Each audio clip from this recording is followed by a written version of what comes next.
Hello everyone, hello students, कैसे हो आप सब। मैं हूं आपका अपना दोस्त और टीचर रविंदर सिंह और अभी हम पढ़ रहे हैं क्लास 12 के फिजिक्स का चैप्टर नंबर 1 जो कि है इलेक्ट्रिक चार्जेस एंड फील्ड्स। अब आज हमारा इस चैप्टर का लेक्चर नंबर 2 है जिसके अंदर हमें पढ़ना है कूलम्ब्स लॉ का वेक्टर फॉर्म और इसके अलावा परमिटिविटी ऑफ मीडियम का केस। लेक्चर नंबर 1 के अंदर हमने चार्ज के बेसिक कॉन्सेप्ट पढ़े थे कि इलेक्ट्रिक चार्ज क्या होता है, इलेक्ट्रिक चार्ज की क्या क्या प्रॉपर्टी होती है, इलेक्ट्रिक चार्ज कितने टाइप का होता है और अगर हमें किसी बॉडी को चार्ज देना हो तो इसके लिए कौन कौन से मेथड होते हैं, यानी कंडक्शन, इंडक्शन और फ्रिक्शन।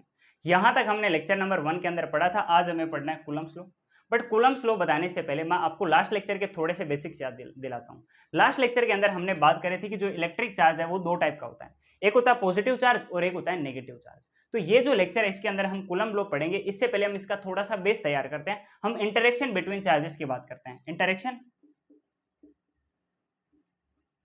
जो अपने पास पॉजिटिव और नेगेटिव चार्ज है ये किस तरह से इंटरेक्ट करेंगे। इंटरेक्शन बिटवीन चार्जेस या फिर इंटरेक्शन ऑफ चार्जेस की हम बात कर रहे हैं। मान लो मेरे पास दो चार्ज है, एक है पॉजिटिव दूसरा भी है positive.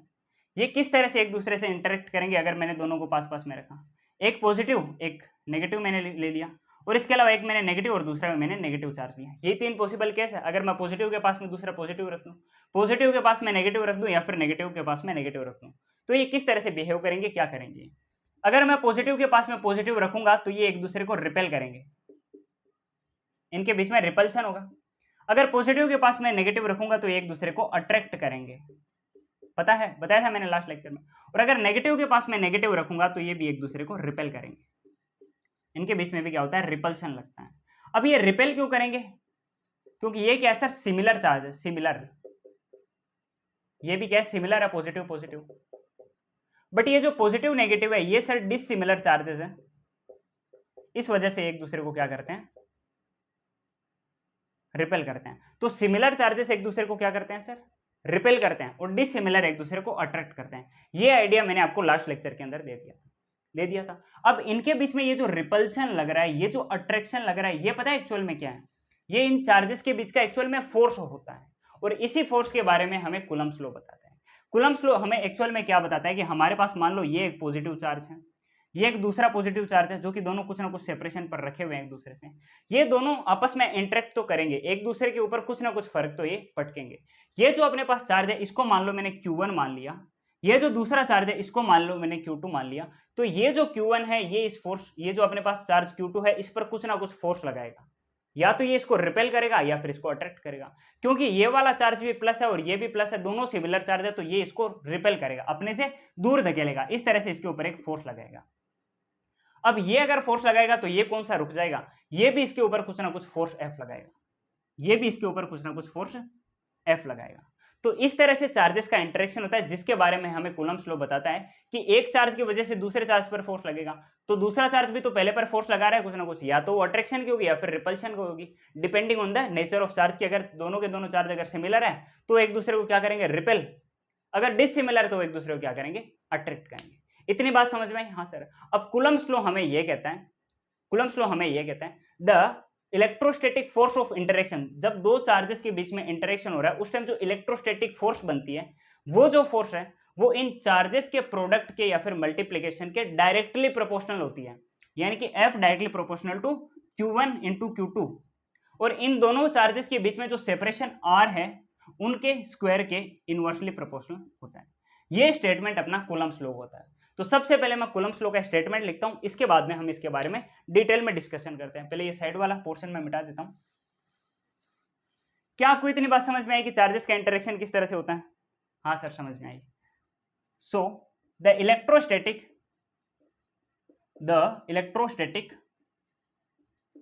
Force of interaction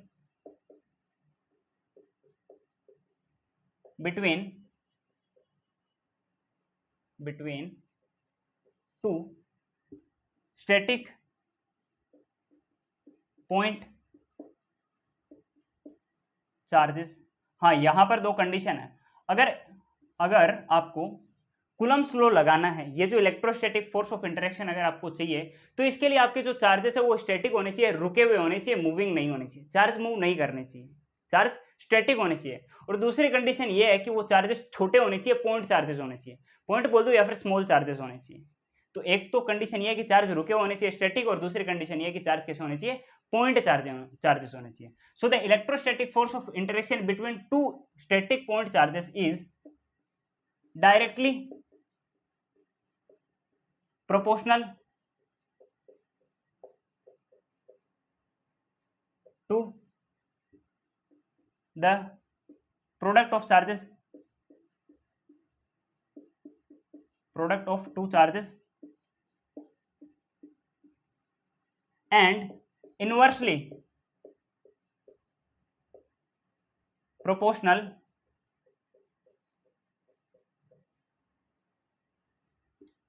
to the square of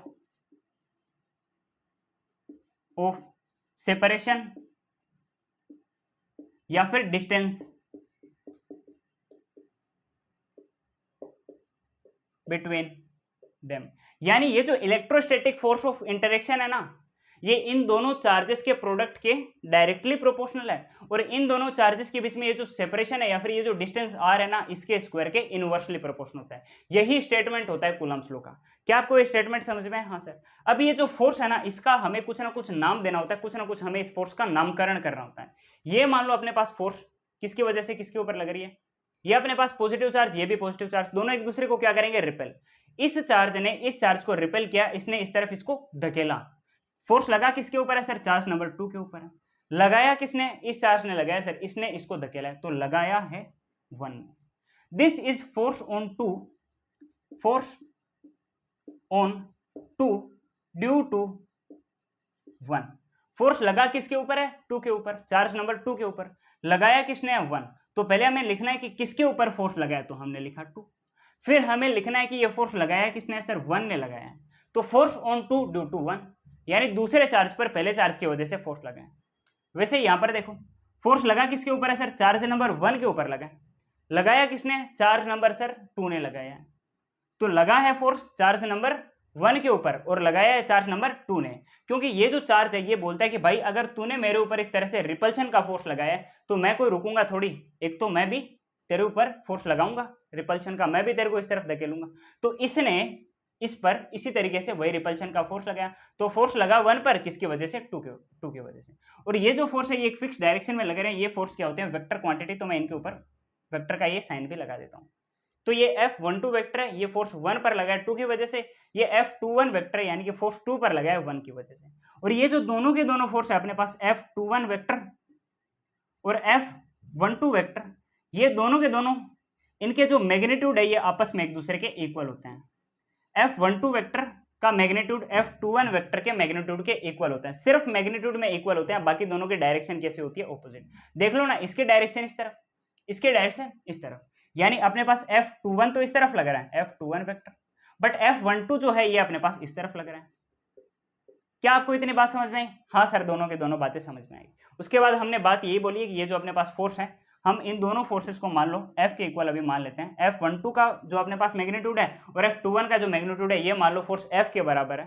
तो हमने बोला कि ये जो फोर्स F अपने पास है, इनके बीच में लगने वाली ये फोर्स अपने पास चार्जेस के प्रोडक्ट के डायरेक्टली प्रोपोर्शनल, और उसके बाद में ये जो अपने पास क्या है, डिस्टेंस या फिर ये जो सेपरेशन है, इसके स्क्वायर के इनवर्सली प्रोपोर्शनल. क्या आपको इतनी बात समझ में आई? हाँ सर, इतनी बात तो समझ में आ गई. अब अगर मैं ये सारे रिलेशन को एक साथ करके लिखूं, F directly proportional Q1 Q2 by अपने पास क्या है, R स्क्वायर, इनवर्सली प्रोपोर्शनल है डिस्टेंस के या फिर सेपरेशन के स्क्वायर के. अगर मैं ये प्रोपोर्शनलिटी वाला साइन हटाऊं तो मेरे पास प्रोपोर्शनलिटी कांस्टेंट आएगा K, इसके बाद Q1 Q2 by R square. तो फोर्स का अपने पास जो फॉर्मूला बना है दोस्त, वो है K Q1 Q2 by R square. K Q1 Q2 by R square. ये अपने पास इस फोर्स के फॉर्मूला के अंदर ये जो F है इसको हम बोलते हैं Fe या फिर force electrostatic. Electrostatic force equal to K Q1 Q2 by R square. इसके अंदर Q1 Q2 ये दो चार्ज है और R इनके बीच का क्या है, सेपरेशन. सर ये K क्या है, हमको समझ में नहीं आया. ये K अपने पास होता है कूलम्ब्स कांस्टेंट. ये कूलम्ब का कांस्टेंट होता है, कूलम्ब का कांस्टेंट होता है. कूलम्ब्स लॉ पढ़ रहे हैं तो इससे रिलेटेड जो कांस्टेंट है उसको हमने क्या बोल दिया, कूलम्ब्स कांस्टेंट बोल दिया. अब ये जो अपने पास कूलम्ब्स कांस्टेंट होता है इसकी भी एक वैल्यू होती है. कूलम्ब्स कांस्टेंट को हम K से शो करते हैं, बिल्कुल सर करते हैं. इस K का भी एक फॉर्मूला होता है, वो होता है 1/4 पाई एप्सिलॉन m.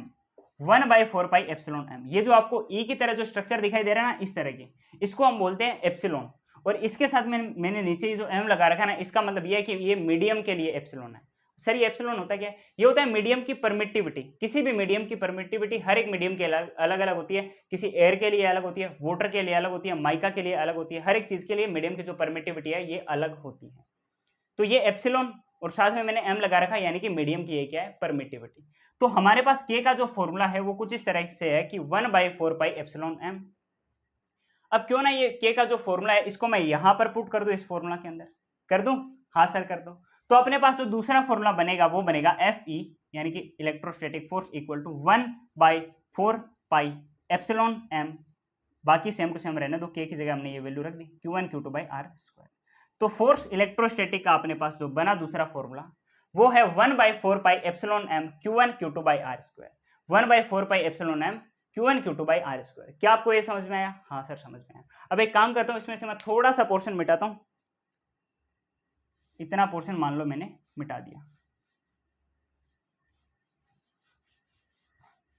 इतना पोर्शन मान लो मैंने मिटा दिया। और जो पहला फॉर्मूला हमने बनाया था F इक्वल टू के Q1 Q2/r², ये मैंने इस तरफ लिख दिया। हाँ जी सर। अब हम तीसरा फॉर्मूला बनाएंगे। ये जो अपने पास एप्सिलॉन एम है ना, ये मीडियम की परमिटिविटी होती है, हर एक मीडियम के लिए अलग अलग होती है। इसका भी एक फॉर्मूला होता है, एप्सिलॉन एम इक्वल टू के एप्सिलॉन नोट होता है। और ये जो आपको इसके अंदर के दिख रहा है ना, ये के और ये के दोनों सेम नहीं होते हैं। ये कूलम्स कांस्टेंट होता है, मैंने आपको बताया था, जिसका ये फॉर्मूला होता है। हाँ जी सर। ये जो अपने पास के होता है ना, ये होता है dielectric constant. Dielectric constant ये हर एक मीडियम के लिए अलग होता है। जैसे एयर के लिए इसकी वैल्यू 1 होती है, वैक्यूम और फ्री स्पेस के लिए भी इसकी वैल्यू 1 होती है, इंसुलेटर के लिए भी 1 होती है, बट जो वाटर है उसके लिए इसकी वैल्यू 81 हो जाएगी, माइका के लिए इसकी वैल्यू 6 होती है। तो ये जो डाई इलेक्ट्रिक कांस्टेंट की है, इसकी वैल्यू हर एक मीडियम के अलग अलग होती है। इसी के अकॉर्डिंग मीडियम की जो परमिटिविटी है ना, ये चेंज होती है। तो एप्सिलॉन एम का अपने पास जो फॉर्मूला आया वो आया एप्सिलॉन एम के एप्सिलॉन नोट। या फिर अगर आप फॉर्मूला के अंदर कंफ्यूज ना हो, दो जगह अगर आप के देकर, तो मैं आपको एक और फॉर्मूला देता हूं, उसको हम बोलते हैं एप्सिलॉन आर एप्सिलॉन नोट। यानी हमने ये जो के वर्ड है ना, उसकी जगह एप्सिलॉन आर रख दिया है। आप अपने नोट्स के अंदर ये के की जगह एप्सिलॉन आर एप्सिलॉन नोट भी लिख सकते हो। क्या लिख सकते हो? हाँ सर लिख सकते हैं। तो अगर मैं ये जो एप्सिलॉन एम है, इसको इस फॉर्मूला के अंदर इसकी वैल्यू अगर मैं पुट करूं, तो एप्सिलॉन एम की जगह अगर मैं के एप्सिलॉन नोट लिखूं, तो सर तो अपने पास जो अगला फॉर्मूला आएगा वो आएगा 1/4π एप्सिलॉन एम की जगह हमें के एप्सिलॉन नोट लिखना है। के एप्सिलॉन नोट लिख दिया बाय Q1 Q2/r², तो हमने लिख दिया साथ में 1/4π के एप्सिलॉन नोट Q1 Q2/r²। क्या आपको इतना समझ में आया? हाँ सर इतना समझ में आ गया। इतना समझ में आ गया? हाँ सर आ गया। ये हमने फोर्स का एक और फॉर्मूला निकाल लिया। तो फोर्स का एक फॉर्मूला ये, दूसरा ये और तीसरा फॉर्मूला ये तीन अपने पास इलेक्ट्रोस्टैटिक फोर्स के फॉर्मूलाज आ चुके हैं। हाँ सर। ये अपना नॉर्मल फॉर्मूला, फिर अगर हम के की वैल्यू पुट कर देंगे यहां पर, तो ये दूसरा फॉर्मूला आ गया। और अगर हम एप्सिलॉन एम की वैल्यू पुट कर देंगे तो अपने पास ये तीसरा फॉर्मूला आ गया। हाँ जी सर आ गया। अब हम एक काम करते हैं, ये अपने पास क्या डाई इलेक्ट्रिक कांस्टेंट है? हाँ सर ये डाई इलेक्ट्रिक कांस्टेंट होता है, जिसकी वैल्यू हर एक मीडियम के लिए अलग होती है। ये जो के है, एयर के लिए या फिर वैक्यूम के लिए इसकी वैल्यू 1 होती है। एयर या फिर वैक्यूम के लिए इस के की वैल्यू क्या होती है सर? 1 होती है, 1 होती है। तो मैं Fe यानी इलेक्ट्रोस्टैटिक फोर्स के फॉर्मूला के अंदर 1/4π एप्सिलॉन 1/4π के की जगह मैं 1 लिखूंगा। 1 का कोई मतलब होता नहीं है, तो लिखने की कोई जरूरत है नहीं। अगले टर्म मैंने एप्सिलॉन नोट लिख दिया, Q1 Q2/r² लिख दूंगा। ये जो अपने पास फोर्स का फॉर्मूला नंबर 4 आया, ये सबसे जनरल फॉर्मूला होता है फोर्स का, सबसे जनरल। अगर आपको कोई इलेक्ट्रोस्टैटिक छोटे क्लासेस के अंदर पढ़ाता है, यानी क्लास 12वीं के अंदर पढ़ाता है, कंपटीशन के लिए ना पढ़ाकर, तो सबसे पहले वो आपको ये वाला फॉर्मूला बताएगा कि electrostatic force equal to 1/4π epsilon note Q1 Q2/r²। ये फॉर्मूला बताया जाता है। बट ये जनरल फॉर्मूला नहीं है, ये सिर्फ और सिर्फ valid for air, vacuum and insulator. सिर्फ इन तीन के लिए क्यों है सर वैलिड? क्योंकि इनके लिए के की वैल्यू 1 होती है, और जब के की वैल्यू 1 होगी, तो अपने पास फॉर्मूला बचेगा क्या? 1/4π एप्सिलॉन नोट Q1 Q2/r²। मतलब सर ये जनरल फॉर्मूला नहीं है, ये सिर्फ और सिर्फ एयर, वैक्यूम और इंसुलेटर के लिए काम आता है। जनरल फॉर्मूला कौन सा सर? जनरल फॉर्मूला ये है और ये है। ये याद रखोगे तो सबसे अच्छा रहेगा, सबसे अच्छा ये रहेगा, ठीक है, अगर आप ये याद रखते हो तो। अदरवाइज मैं आपको एक और फॉर्मूला बनवा देता हूँ। अब टाइम आ गया इनमें से कोई चीज को मिटाने का, इसको मिटा देते हैं। ठीक है, यहाँ पर हमें अच्छा खासा स्पेस मिल गया है। तो हमने ये एक फॉर्मूला लिखा है sir 1/4 pi F electrostatic equal to 1/4 pi epsilon nought के epsilon not Q1 Q2 by R square. क्या हमने अब तक इतना फॉर्मूला यहां पर लिखा था? हाँ सर, ये लिखा था। के की वैल्यू हमने एयर के लिए क्या कर दी थी सर? 1 कर दी थी, तो अपने पास 1/4 pi epsilon not Q1 Q2 by R square, ये हमें मिला था एयर के लिए, वैक्यूम के लिए या फिर इंसुलेटर के लिए। हाँ सर, मिला था। तो मैं एक काम करता हूं, ये जो वैल्यू है 1/4 pi epsilon not Q1 Q2 by R square, क्या ये यही वैल्यू एयर के लिए फोर्स की? हाँ सर। तो मैं इन सब की वैल्यू की जगह फोर्स इन एयर लिख देता हूं, यानी एफ इलेक्ट्रोस्टैटिक डैश लिख देता हूं, यानी किसी भी मीडियम के लिए, यानी किसी मीडियम के अंदर फोर्स का जो फॉर्मूला आएगा वो आएगा एफ एयर के अंदर जो फोर्स है बाय डाइलेक्ट्रिक कांस्टेंट के। ये फोर्स का सबसे आसान फॉर्मूला, ये फोर्स का हमने सबसे आसान फॉर्मूला बना लिया इलेक्ट्रोस्टैटिक फोर्स का। अब हमें कोई भी मीडियम का अगर दे रखा हो डाइलेक्ट्रिक कांस्टेंट के, तो हम उसकी वैल्यू रखेंगे बाय हमें पहले तो हमें दे रखा होगा कि जो एयर के अंदर फोर्स है इलेक्ट्रोस्टैटिक वो क्या है, बाय हम कर देंगे किसी भी दूसरे मीडियम के अंदर अगर निकालना होगा तो उसका डाइलेक्ट्रिक कांस्टेंट तो हमें मिल जाएगा। मैं कहना ये चाह रहा हूं कि अगर हमें बोला जाए कि एयर के अंदर फोर्स कुछ ऐसा है, उसके बाद में हमें कोई दूसरे मीडियम का डाइलेक्ट्रिक कांस्टेंट दे और बोला जाए कि इस पूरे सिस्टम को हम इस मीडियम के अंदर लेकर चले गए, अब बताओ नया फोर्स क्या होगा? इस तरह से सवाल पढ़ते हैं, ठीक है, डाइलेक्ट्रिक से रिलेटेड, मीडियम से रिलेटेड, ठीक है, परमिटिविटी के। तो हमने क्या किया सर, हमें उस मीडियम के अंदर फोर्स निकालना है, हमने फॉर्मूला लगाया एयर के अंदर फोर्स बाय डाइलेक्ट्रिक कांस्टेंट। हमें एयर के अंदर फोर्स दिया होगा, वो वैल्यू हम यहाँ पर रख देंगे, डाइलेक्ट्रिक कांस्टेंट हम कर देंगे तो हमें मिल जाएगा आंसर।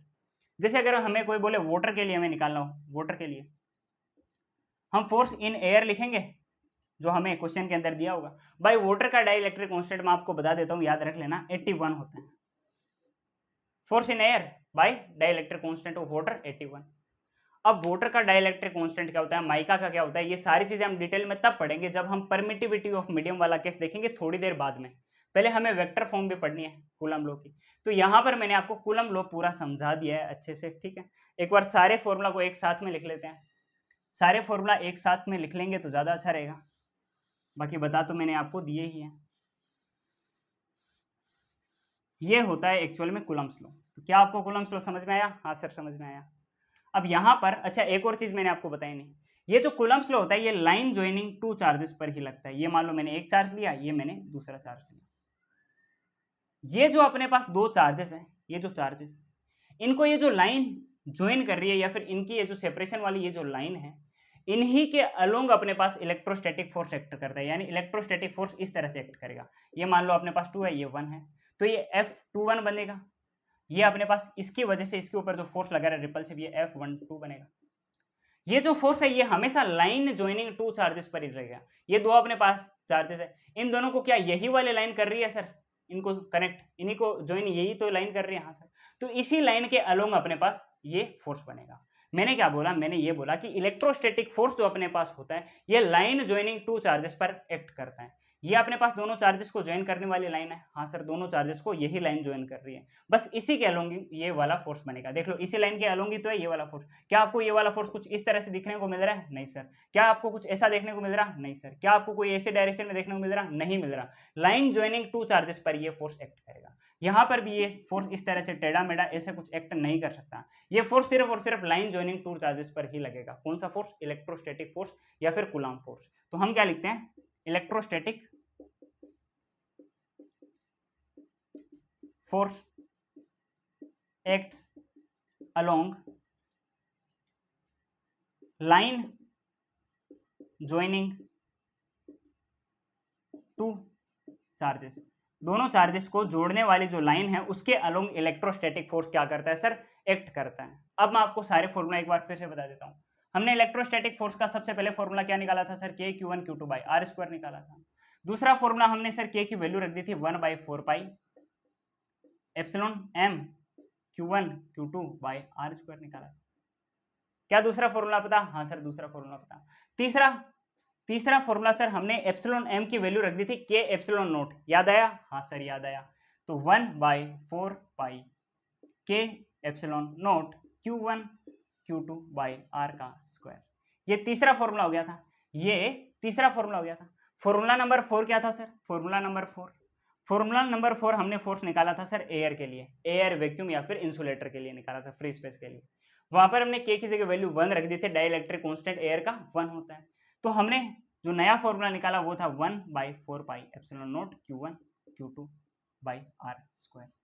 अब इन दोनों फॉर्मूलाज को मिलाकर हमने फॉर्मूला नंबर 5 बनाया था। फॉर्मूला नंबर 5 क्या था सर? फॉर्मूला नंबर 5 था कि F मीडियम यानी किसी भी मीडियम का जो फोर्स है वो आएगा force in air by dielectric constant के। तो ये 5 फॉर्मूलाज हमने फोर्स के निकाले हैं जिनको आपको याद रखना है कूलम्ब्स लॉ की मदद से। क्या आपको ये सारे फॉर्मूला याद रह जाएंगे? हाँ जी सर याद रह जाएंगे, इतनी मेहनत करिए, याद कैसे नहीं रहेंगे, रह जाएंगे ना। 2-2 3-3 बार मैंने देख लो आपको मेमोराइज कराए हैं, सारी चीजें रिवाइज करा दी है यहाँ तक की। हाँ सर रिवाइज करा दी है। अभी भी अगर किसी को इलेक्ट्रोस्टैटिक ये फोर्स या फिर कूलम्ब लॉ जिसको मुश्किल लग रहा है, उसके लिए मैं एक और काम करता हूँ। मैं बोल रहा हूँ ना, मेरे सारे एफर्ट्स आपके लिए हैं, मेरे सारे के सारे एफर्ट्स आपके लिए हैं। जहां पर समझ में नहीं आप बोल दिया करो कमेंट में, मैं सारी कमेंट पढ़ता हूँ और उनके अकॉर्डिंग मैं मेरे लेक्चर पर वर्क करने की भी कोशिश करता हूँ।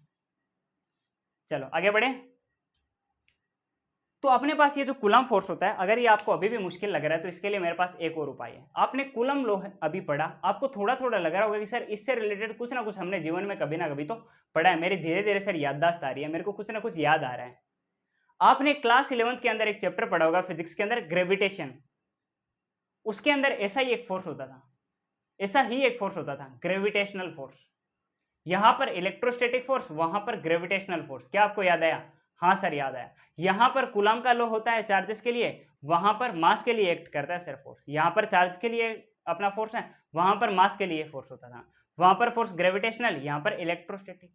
यहां पर कूलम्ब्स का लॉ होता है, वहां पर न्यूटन का लॉ ऑफ ग्रेविटेशन था। क्या आपको याद आया? हाँ सर याद आया। तो यहां पर हम लिखते हैं sir Coulomb's law, Coulomb's law यानी कि इलेक्ट्रोस्टैटिक्स, इलेक्ट्रोस्टैटिक फोर्स। और यहां पर हम क्या बोलेंगे सर? न्यूटन्स लॉ यानी ग्रेविटेशनल फोर्स।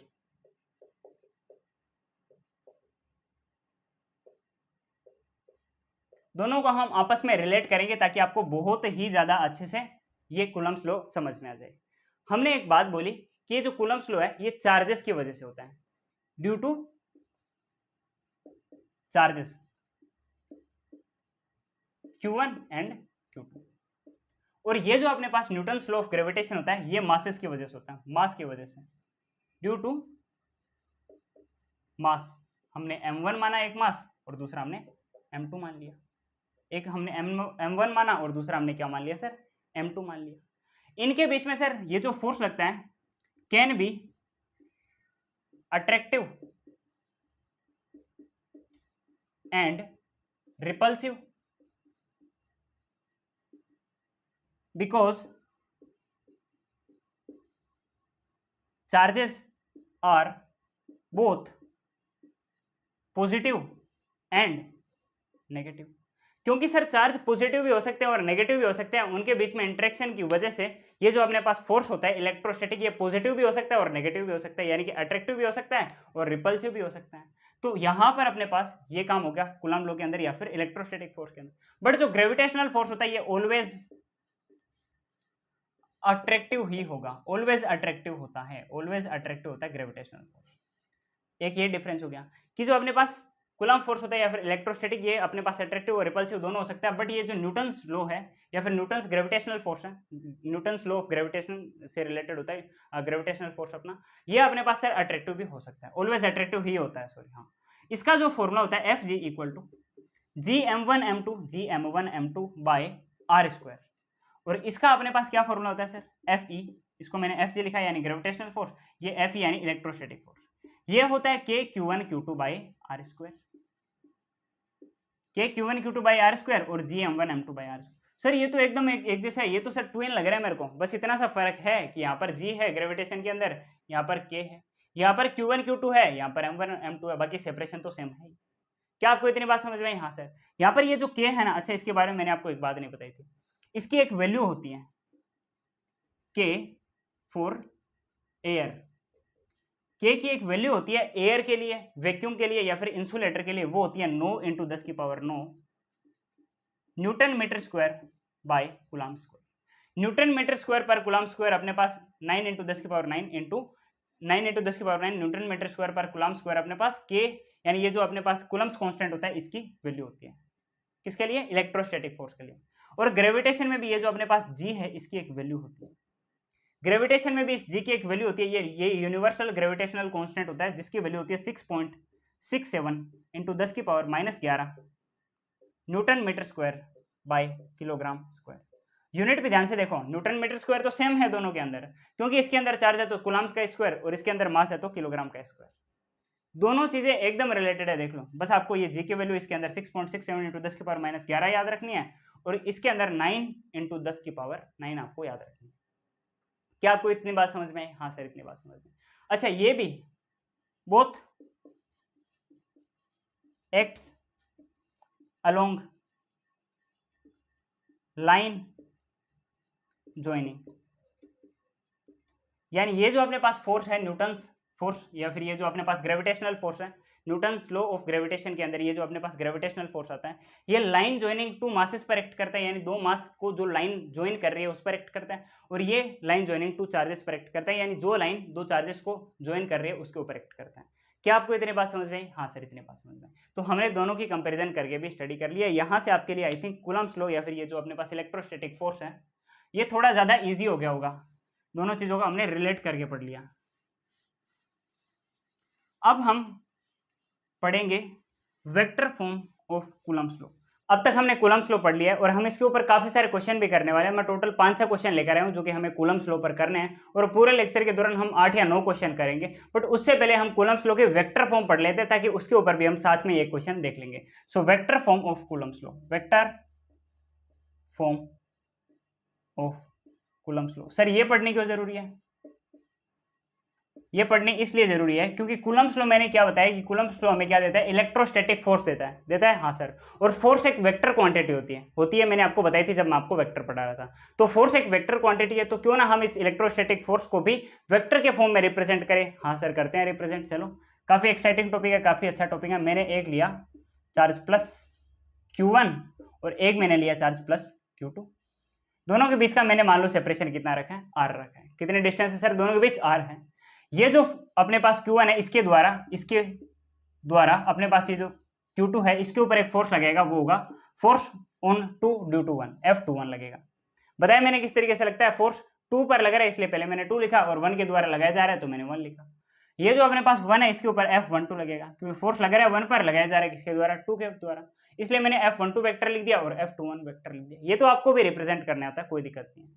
अब मैं बोल रहा हूं कि हमको फोर्स को वेक्टर के फॉर्म में लिखना है, और मैंने आपको बताया था रिप्रेजेंटेशन ऑफ वेक्टर की, अगर हमें किसी भी वेक्टर को यानी कि किसी भी क्वांटिटी को अगर हमें वेक्टर के फॉर्म में रिप्रेजेंट करना हो कि ये मेरे पास एक क्वांटिटी है, इसको भाई वेक्टर बनाते हैं यार, इसको वेक्टर की तरह दिखा दे, तो हम क्या करेंगे? हम बोलेंगे कि ये जो आपके पास क्वांटिटी है ना, पहले मैं इसका मैग्नीट्यूड बताऊंगा कि इसकी एक्चुअल वैल्यू कितनी है, ये चीज है ये कितने की है, ये चीज कितनी है, इसकी वैल्यू क्या है, और फिर बताऊंगा कि ये चीज कौन सी डायरेक्शन में है। तो पहले हमें उसका मैग्नीट्यूड बताना होता है, ए मोड डॉट हमें उसका ए केप बताना होता है। ये जो अपने पास ए मोड है ये हमें उसका मैग्नीट्यूड बताता है उस क्वांटिटी का। जैसे हम फोर्स की बात कर रहे हैं तो पहले हमें बताना होता है कि फोर्स कितने न्यूटन का है, तो ये हम मैग्नीट्यूड से बताते हैं। फिर हम बताते हैं कि वो फोर्स कौन सी डायरेक्शन में, इसके लिए हम क्या बताते हैं? ये यूनिट वेक्टर बताते हैं। तो अगर हमें कोई बोले कि हमें एफ वेक्टर बताना है फोर्स, तो हम पहले उस फोर्स का क्या करेंगे सर? मैग्नीट्यूड बताएंगे, और फिर हम क्या बताएंगे? उसका यूनिट वेक्टर बताएंगे। और ये जो अपने पास जो फोर्स है इलेक्ट्रोस्टैटिक, इसका जो अपने पास यूनिट वेक्टर है ये किसके द्वारा बताया जाएगा? सेपरेशन के द्वारा बताया जाएगा। तो मैं एफ का मोड लिख दूंगा, साथ में आर का मैं केप लिख दूंगा, साथ में मैं आर का केप लिख दूंगा। यही जो सेपरेशन है यही हमको इस फोर्स की डायरेक्शन बताएगा कि कौन से डायरेक्शन में ये फोर्स। तो हम क्या करेंगे सर? इस तरीके से फोर्स को रिप्रेजेंट करेंगे। मेरे पास ये फोर्स क्या है सर? F12 वेक्टर है, F21 वेक्टर है। मैं एक काम करता हूं, मैं F12 वेक्टर को रिप्रेजेंट करना चाहता हूं वेक्टर के फॉर्म में। F12 वेक्टर को मैं रिप्रेजेंट करना चाहता हूं, तो सबसे पहले मैंने F12 लिखा, इसका मैंने मैग्नीट्यूड ले लिया। इससे मैं क्या कर दूंगा सर? इस फोर्स की वैल्यू बता दूंगा। साथ में मेरे को क्या लेना है सर? पोजीशन वेक्टर लेना है, सॉरी मेरे को क्या लेना है? यूनिट वेक्टर लेना है। अब यूनिट वेक्टर का मैंने वेक्टर के टाइम में आपको एक फॉर्मूला बताया था कि R cap equal to R vector by R का mod, A vector A cap equal to मैंने ए वेक्टर बाई ए का मोड। इस तरीके से मैंने आपको बताया था। अगर आपको किसी भी यूनिट वेक्टर को अगर आगे एक्सटेंड करना हो तो आप क्या करोगे? वो यूनिट वो जो आपके पास वेक्टर है आप पहले वो लिखोगे, बाय आप उसका मैग्नीट्यूड लिख दोगे, यानी ए वेक्टर बाय ए कैप लिख दोगे, आपने लिख दिया वो यूनिट वेक्टर।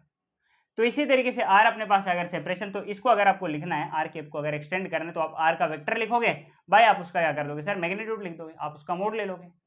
इसी तरीके से लिखते हैं, हाँ जी सर इसी तरीके से लिखते हैं। बट सर ये जो आर वेक्टर है ये तो हमको पता नहीं है, ये तो आपने नॉर्मली आर लिख रखा है। ये जो आर है इसको भी आपको वेक्टर के फॉर्म में दिखाना होगा, इसको भी आपको वेक्टर के फॉर्म में दिखाना होगा। सर कैसे दिखाएं? पोजीशन वेक्टर के फॉर्म में दिखाना होगा। कैसे दिखाएं सर? समझ में नहीं आ रहा। मान लो इनिशियली आपको बोला गया है कि आपके पास ये जो चार्ज है Q1 ये R1 है, इसकी पोजीशन R1 है, और ये जो चार्ज Q2 है इसकी पोजीशन है R2। चार्ज Q1 की पोजीशन है R1 और चार्ज Q2 की पोजीशन क्या है R2। सर ये क्या होती है R1 R2, मतलब क्या बोल रहे हो एक्चुअल में?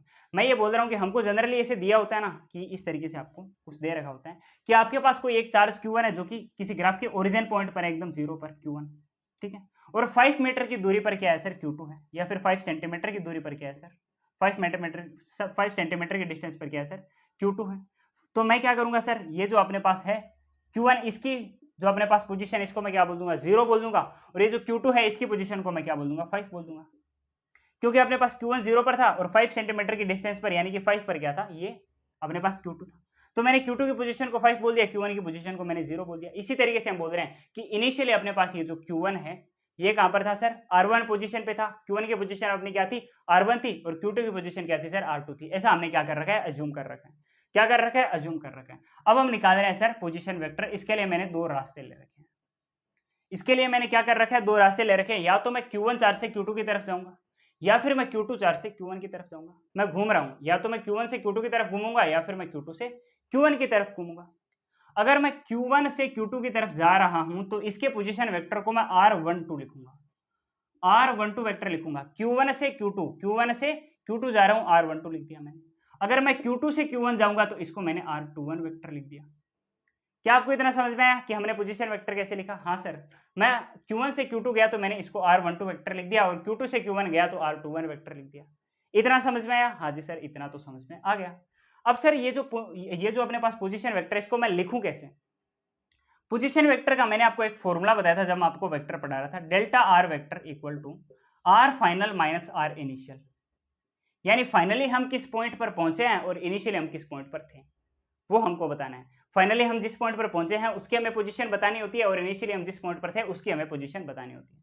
तो मान लो मैं R12 वेक्टर की बात कर रहा हूं, यानी मैं Q1 से Q2 की तरफ जा रहा हूं। फाइनली बताओ कौन से पॉइंट पर पहुंचा हूं, उसकी पोजीशन R2 है सर, Q2 पर पहुंचा हूं। तो मैंने क्या लिखा R2 वेक्टर लिखा, माइनस इनिशियली मैं कहां पर था सर Q1 पर था, तो इसकी पोजीशन क्या है सर R1 वेक्टर। यानी R12 वेक्टर अपने पास क्या आ चुका है R2 vector minus R1 vector आ चुका है। क्या आ चुका है? हाँ सर। अब मैं क्या कर रहा हूं Q2 से Q1 की तरफ जा रहा हूं, यानी कि R21 vector, R21 vector Q2 से Q1 की तरफ। फाइनली कहां पर पहुंचा सर Q1 पर, इसकी position R1 vector minus initially कहां पर था सर मैं Q2 पर था, इनिशियली मैं Q2 पर था तो इसकी पोजीशन R2 वेक्टर। यानी अपने पास पोजीशन वेक्टर R21 वेक्टर क्या आ चुका है R1 vector minus R2 vector. तो हमने क्या किया सर दोनों ही रास्तों से हमने पोजीशन वेक्टर निकालना सीख लिया। क्या हमने पोजीशन वेक्टर निकालना सीख लिया? हाँ सर। तो अपने पास क्या हो चुका है सर, ये जो सेपरेशन है, ये जो डिस्टेंस है, इसका भी हमने वेक्टर निकाल लिया, इसका भी हमने वेक्टर निकाल लिया, इसका भी हमने वेक्टर फॉर्म में हमने क्या कर लिया, सेपरेशन को निकाल लिया। R12 वेक्टर के फॉर्म में भी निकाल लिया, R21 वेक्टर के फॉर्म में भी निकाल लिया कि या तो मैं इस डायरेक्शन से भी जा सकता हूँ या फिर मैं इस डायरेक्शन को भी अज्यूम कर सकता हूँ, दोनों ही डायरेक्शन अज्यूम कर सकता हूँ। अब हम एक काम करते हैं, अब हम फोर्स निकालते हैं। ये जो एक्स्ट्रा चीजें मैंने लिख रखी है इसको मैं मिटाता हूँ सबसे पहले। तो हाँ, तो हम क्या दिखाना चाह रहे हैं सर, हम F12 वेक्टर को, यानी इस वेक्टर को हम वेक्टर फॉर्म में दिखाना चाह रहे हैं। F12 को हम क्या करना चाह रहे हैं सर, वेक्टर के फॉर्म में दिखाना चाह रहे हैं। हमने इसका मैग्नीट्यूड लिखा, साथ में हमें क्या लिखना है सर, आर कैप लिखना है, आर का कैप लिखना है। यहां पर मैं क्या कर सकता हूं सर, ये दोनों ही ले सकता हूं, या तो मैं R12 वेक्टर भी ले सकता हूं या फिर मैं R21 का कैप भी ले सकता हूं। R12 है इसका भी कैप ले सकता हूं, यानी कि R12 कैप भी लिख सकता हूं, यहां पर R12 का कैप भी लिख सकता हूं, या फिर मैं F12 वेक्टर के अंदर ही, ये मैंने मैग्नीट्यूड तो 12 का ले लिया, साथ में मैं R21 का भी कैप ले सकता हूं, दोनों का कैप ले सकता हूं, क्योंकि दोनों डायरेक्शन है मेरे पास, या तो मैं यहां से यहां जाऊं या फिर मैं यहां से यहां जाऊं। ठीक है, दोनों ही तरीके से हम रिप्रेजेंट कर सकते हैं। अगर मैं R1 से 2 की तरफ जाऊं, यानी Q1 से Q2 की तरफ जाऊं, यानी अगर मेरे पास ये R12 आता है, तो आप ध्यान से देखो, फोर्स इस तरफ है और मेरे पास जो पोजीशन है, पोजीशन वेक्टर वो क्या इस तरफ है, फोर्स इस तरफ है, पोजीशन वेक्टर इस तरफ है। क्या दोनों ऑपोजिट डायरेक्शन में? हाँ सर। तो बस आपको साथ में यहाँ पर एक नेगेटिव भी लगाना होता है।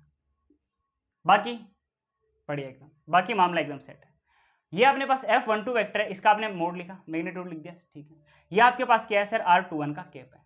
इसका आप ध्यान से देखो, R21 इस तरफ जा रहा, F12 भी इस तरफ जा रहा, दोनों सेम डायरेक्शन में, यानी यहाँ पर कोई माइनस नहीं लगाना, ये नॉर्मली ऐसा ही रहेगा, ये नॉर्मली ऐसा ही रहेगा। अब मैं एक काम करता हूँ, इसको थोड़ा आगे एक्सटेंड करता हूँ, आगे मैं इसको एक्सटेंड करता हूँ। अब मैंने एक बात बोली कि सर ये जो यूनिट वेक्टर अपने पास आया है, यानी R12 का कैप या फिर R21 का कैप, इसको जब मैं आगे एक्सटेंड करूंगा, यानी R12 का कैप या फिर अपने पास R कैप आता है, इसको हम आगे एक्सटेंड करते हैं तो सर क्या आता है? R वेक्टर बाय R का मोड आता है।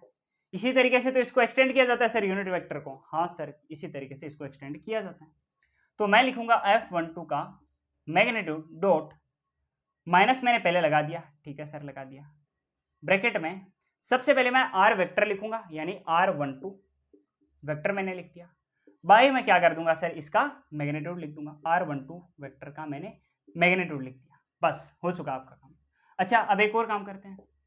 F12 अपने पास ये जो है इसका मैग्नीट्यूड, इसको भी तो हम K Q1 Q2 के फॉर्म में लिख देते हैं, K Q1 Q2 by R का स्क्वायर। यही तो होता है सर अपने पास फोर्स का फॉर्मूला, मैग्नीट्यूड, है ना? हाँ सर, फोर्स का formula K Q1 Q2 by R square.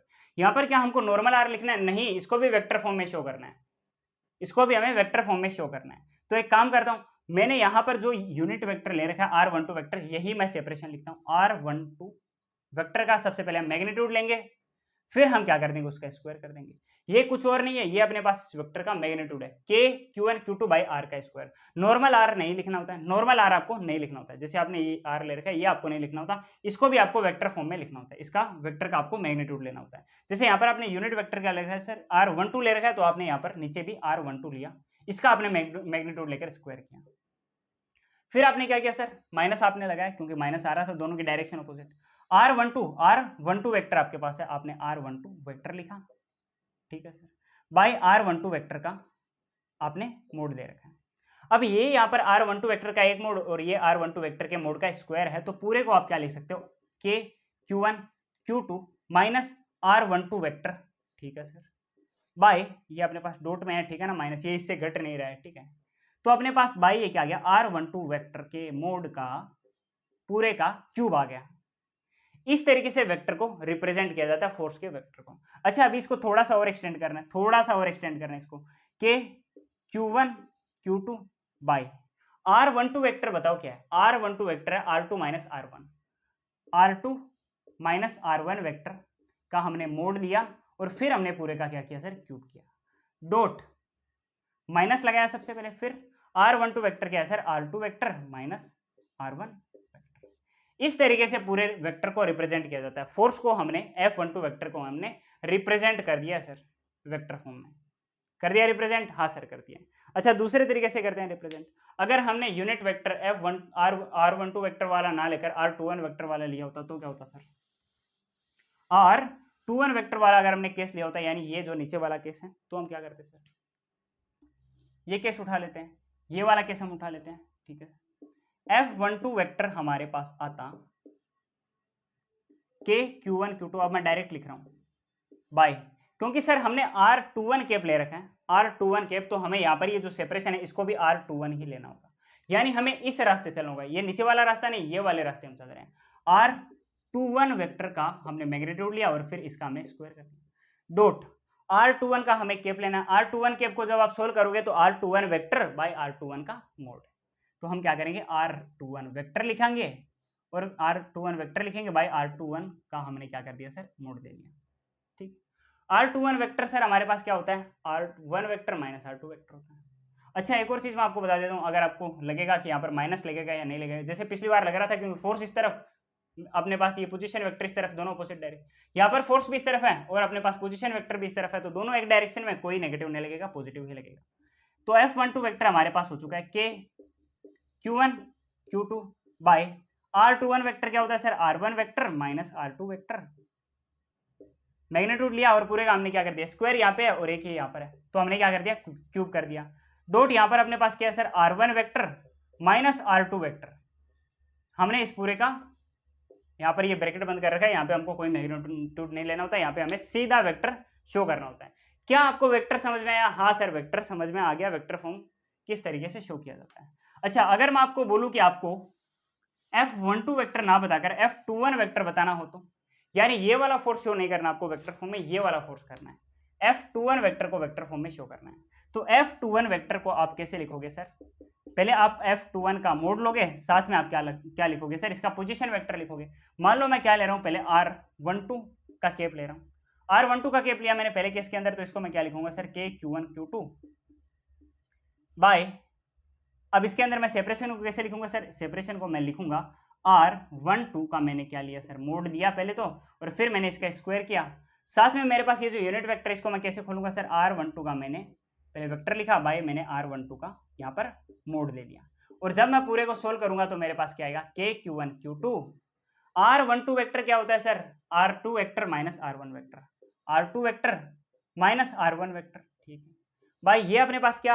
R12 का ये जो मोड है इसका स्क्वायर पहले था एक के साथ में, यानी इसका क्यूब हो गया। हाँ सर, पूरे का क्यूब हो गया। और जब मैं R12 वेक्टर को ओपन करूंगा तो अपने पास क्या आएगा? R2 vector minus R1 vector, इस पूरे का मोड, इसका पूरे का मोड है, और फिर मैंने क्या कर रखा है? इसका क्यूब। तो ये मैंने आपको F21 वेक्टर को भी रिप्रेजेंट करना सिखा दिया।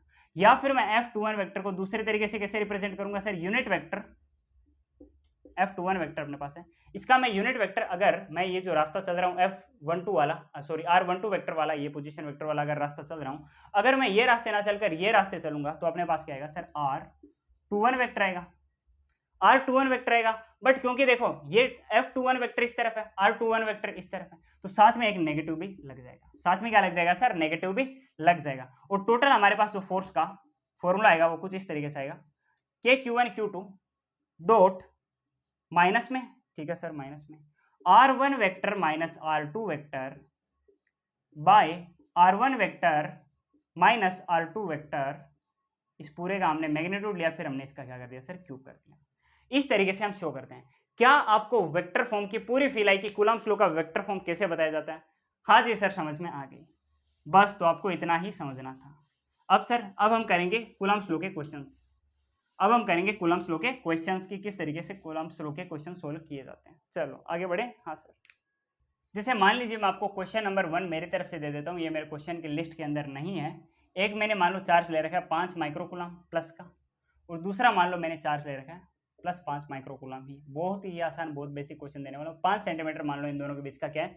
सेपरेशन है, R equal to 5 centimetre.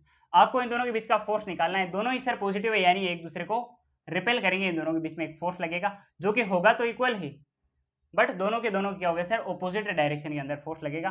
Force का क्या फॉर्मूला होता है? KQ1 Q2 by R square. Basic है सर, बस दोनों के दोनों चार्जेस की आप वैल्यू पुट करो, साथ में आप R की वैल्यू पुट करो, आपको आंसर मिल जाएगा। या आप खुद ही कर लेना, या फिर मैं भी करा देता हूँ। K की वैल्यू आपको पता है, एयर के लिए मैं नॉर्मल मीडियम आपको दे रहा हूँ, एयर कोई डाइलेक्ट्रिक वाला केस नहीं है। एयर के लिए सर K की वैल्यू क्या आती है? 9 × 10 की पावर 9 आती है, जो मैंने आपको स्टार्टिंग में बताती थी। Q1 क्या है सर? 5 × 10 की पावर -6। Q2 क्या है? 5 × 10 की पावर -6। भाई सेपरेशन अपने पास क्या है सर? 5 centimetre, 1 centimetre.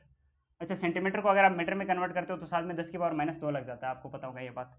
तो 5 सेंटीमीटर है, इसका जब आप स्क्वायर करोगे तो आपके पास 25 × 10 की पावर -2 पहले से था, तो उसका स्क्वायर कर 10 की पावर -4 बन चुका है।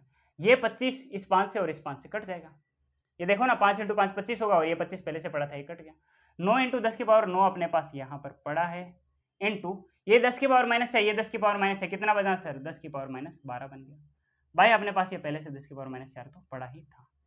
क्या आपको इतनी बात समझ में आई? हाँ सर। ये अपने पास 10 की पावर 9 और ये 10 की पावर -12, दोनों जब मल्टीप्लाई होंगे तो कितना बचेगा? 9 × 10 की पावर -3 बचेगा। भाई ये सर पहले से 10 की पावर -4 पड़ा था, ये जब ऊपर आएगा तो कितना बचेगा? 9 × 10 की पावर -3 × 10 की पावर 4 बचेगा। दोनों आपस में ऐड होंगे, देखो दोनों जब आपस में मल्टीप्लाई होंगे 10 की पावर -3 और 10 की पावर 4, तो इनकी जो अपने पास पावर है ये ऐड हो जाती है, तो अपने पास आंसर बचेगा 90 × 10, यानी कि 9 × 10 यानी कि 90 न्यूटन अपने पास फोर्स आ जाएगा। इस तरीके से फोर्स निकाला जाता है। बड़ा ही आसान, बड़ा ही बेसिक क्वेश्चन। देख लो, मैंने अपने क्वेश्चन की लिस्ट के अंदर इसको रखा तक नहीं है, अभी मैंने तुरंत आपके लिए ये क्वेश्चन फॉर्म किया है कि इस तरीके से क्वेश्चन सबसे बेसिक पूछे जाते हैं। बट नीट एग्जाम वाले कोई इस तरीके के क्वेश्चन थोड़ी आपसे पूछेंगे, ये तो बड़े ही आसान क्वेश्चन होते हैं। इतना बड़ा इलेक्ट्रोस्टैटिक का चैप्टर है, उसमें से ये वाला क्वेश्चन तो पूछने से रहे, तो सर कैसे क्वेश्चन पूछ सकते हैं? देखो इस टाइप के क्वेश्चन पूछे तो शायद ही, बट ये बड़ा फेमस क्वेश्चन होता है। क्वेश्चन इस तरीके से है, the ratio of electric and magnetic, magnetic नहीं, gravitational, electrostatics, electrostatic force and gravitational force, gravitational force acting between two electrons will be, यानी दो इलेक्ट्रॉन के बीच में एक्ट करने वाला, दो इलेक्ट्रॉन हैं, दोनों के पास चार्ज भी होते हैं, नेगेटिव नेगेटिव होते हैं, जो आपस में एक दूसरे को रिपेल भी कर सकते हैं, तो इसकी वजह से इलेक्ट्रोस्टैटिक फोर्स बन जाएगा। इलेक्ट्रॉन के पास चार्ज ही तो होता है, हाँ सर, और दोनों के पास कुछ ना कुछ मास होता है, तो उसकी वजह से सर ग्रेविटेशनल फोर्स भी बन जाएगा। हमको इलेक्ट्रोस्टैटिक और ग्रेविटेशनल फोर्स का हमें क्या बताना है, रेशियो बताना है, यानी FE/FG का हमको क्या बताना है, रेशियो बताना है। 4 ऑप्शन हमको दे रखे हैं। ऑप्शन नंबर 1 हमारे पास है 1 × 10⁻36, 2 × 10⁻39, 2.5 × 10⁻39 और 4.17 × 10⁻40। ये अपने पास 4 ऑप्शन है। बताओ इनमें से क्या करेक्ट आंसर होने वाला है, FE/FG। अब एक बात बताओ, इलेक्ट्रोस्टैटिक फोर्स का क्या होता है सर फॉर्मूला, K/Q1/Q2/R², यही तो होता है, हाँ सर होता है। तो आप यहां पर वैल्यू लिखो, K की वैल्यू क्या होती है सर, 9 × 10⁻9, 9 × 10⁻9। जनरल हम केस ले रहे हैं एयर का, ठीक है, तो अपने पास K की वैल्यू क्या होती है, 9 × 10⁻9। इसके अलावा Q1 Q2 चार्ज हमें बताने हैं। इलेक्ट्रॉन के ऊपर चार्ज कितना होता है सर, 1.6 × 10⁻−19। अब हमें Q1 भी बताना है, वो भी इलेक्ट्रॉन है, दूसरा भी तो सर इलेक्ट्रॉन है, 2 इलेक्ट्रॉन बोल रहे हैं, तो इसके साथ में इंटू भी सर 1.6 × 10⁻−19 हो जाएगा। या तो मैं इस तरीके से दोनों लिख दूं या फिर इसे का ही स्क्वायर कर दूं, एक ही बात होती है भाई। अपने पास R², सेपरेशन हमको नहीं दे रखा, हमें जरूरत भी नहीं है भाई। हमें सर रेशियो किसका लेना है सर, ग्रेविटेशनल फील्ड से लेना है। इलेक्ट्रोस्टैटिक फोर्स भाई हमें क्या करना है सर, ग्रेविटेशनल फोर्स करना है। ग्रेविटेशनल फोर्स क्या होता है, Gm1m2/R² होता है, हाँ जी सर होता है। G की क्या वैल्यू होती है, 6.67 × 10⁻11 होता है, हाँ जी सर होता है। साथ में इलेक्ट्रॉन का मास कितना होता है, 9.1 × 10⁻31। दूसरा भी तो इलेक्ट्रॉन है, हाँ जी सर दूसरा भी इलेक्ट्रॉन है, तो उसके लिए भी मास कितना हो जाएगा, 9.1 × 10⁻31। भाई सेपरेशन क्या है सर, R का स्क्वायर है। हमें FE/FG लेना है, हमने नॉर्मली दोनों को सर डिवाइड कर दिया FE/FG। अब यहां से दोनों के ये जो सेपरेशन है यानी कि R डिस्टेंस, ये क्या हो जाएगी, कट हो जाएगी। और जब आप इस पूरे को क्या करोगे, सोल्व करोगे, 9 × 1.6, 9 × 1.6 × 1.6 इंटू अपने पास ये 10⁻−19 यानी -38, और साथ में क्या है सर अपने पास प्लस का 9 है, यानी कि ये 10⁻−29 हो जाएगी। भाई अपने पास सर ये क्या है, divided by 6.67 into 9.1 into 9.1 into अपने पास ये कितना आता है, -62, और ये क्या हो गया 10⁻−73 आई थिंक, है ना। जब आप इसको ऊपर भेजोगे, पहली बात ये जो वैल्यू है इसको आप कैलकुलेट करके देख लेना, ठीक है, आपको इसकी वैल्यू पता चल जाएगी। आप मेनली इसको देखो, क्या पता आपका पावर से ही काम हो जाए, 10⁻−29, ओके, और ये जो मेरे पास है 10⁻−73, इसको अगर मैं ऊपर भेजूंगा तो ये क्या बन जाएगा, 10⁻+73 बन जाएगा। अच्छा 73-29 अगर आप करते हो तो आपके पास क्या आता है, 73-29 यानी ये यहाँ पर 4 आ गया, और यहाँ पर भी कितना आ गया सर, 4 आ गया, 44। 10⁻44 के आसपास आपका कुछ आंसर आएगा। ये 9 × 1.6 × 1.6 आप करोगे भाई, आप क्या करोगे, 6.67 इंटू 9.1 इंटू 9.1 आप करोगे, ये अपने पास पहले से 9 पड़ा था, हाँ। जब आप इसको करोगे डिवाइड तो आपके पास वैल्यू 0.0 समथिंग के आसपास आएगी। साथ में आपके पास क्या है सर, ये 10⁻44 है, तो जब आप पूरे को कैलकुलेट करके देखोगे तो आपके पास जो आंसर आएगा वो 4.17 इंटू 10⁻42 के आसपास आ जाएगा। 4.17 इंटू 10⁻42 ये आपका करेक्ट आंसर आएगा। ये क्या आएगा, करेक्ट आंसर आएगा। एक काम करेगा, कैलकुलेट करके देखेगा, कैलकुलेट करके देखें या फिर रहने दे, आप कर लेना, चलो कैलकुलेट, ये आपका होमवर्क है। आपको क्या करना है, 9 × 1.6 इंटू 1.6 बाई 6.67 इंटू 9.1 इंटू 9.1, इस पूरे को डिवाइड करना। आपके पास जो वैल्यू आएगी वो 0.0 समथिंग के आसपास आएगी। जब आप साथ में लिखोगे 10⁻42 तो 42 में से 2 0 तो ये अपनी कैलकुलेशन उसी के काम आ जाएंगे, और ये 4.17 बनेगा, और साथ में अपने पास क्या बच जाएगा, 10⁻42 बच जाएगा। ऐसा ही कुछ होने वाला है, यही होने वाला है। ये आंसर मैंने पहले से देख रखा है, इसका आंसर यही आने वाला है, ठीक है ना, ओके। ज्यादा कैलकुलेशन में हमें टाइम ना लगाना पड़े, इसलिए मैंने इसका आंसर पहले से ही पता कर रखा था। अदरवाइज कैलकुलेशन के अंदर अभी हमारे 2 मिनट और चले जाते हैं ना। अगला क्वेश्चन करते हैं। अगला क्वेश्चन बहुत ही फेमस क्वेश्चन है। 2 क्वेश्चन हमने कर लिए। क्वेश्चन नंबर 3 हमारे पास है, the force between two identical sphere charge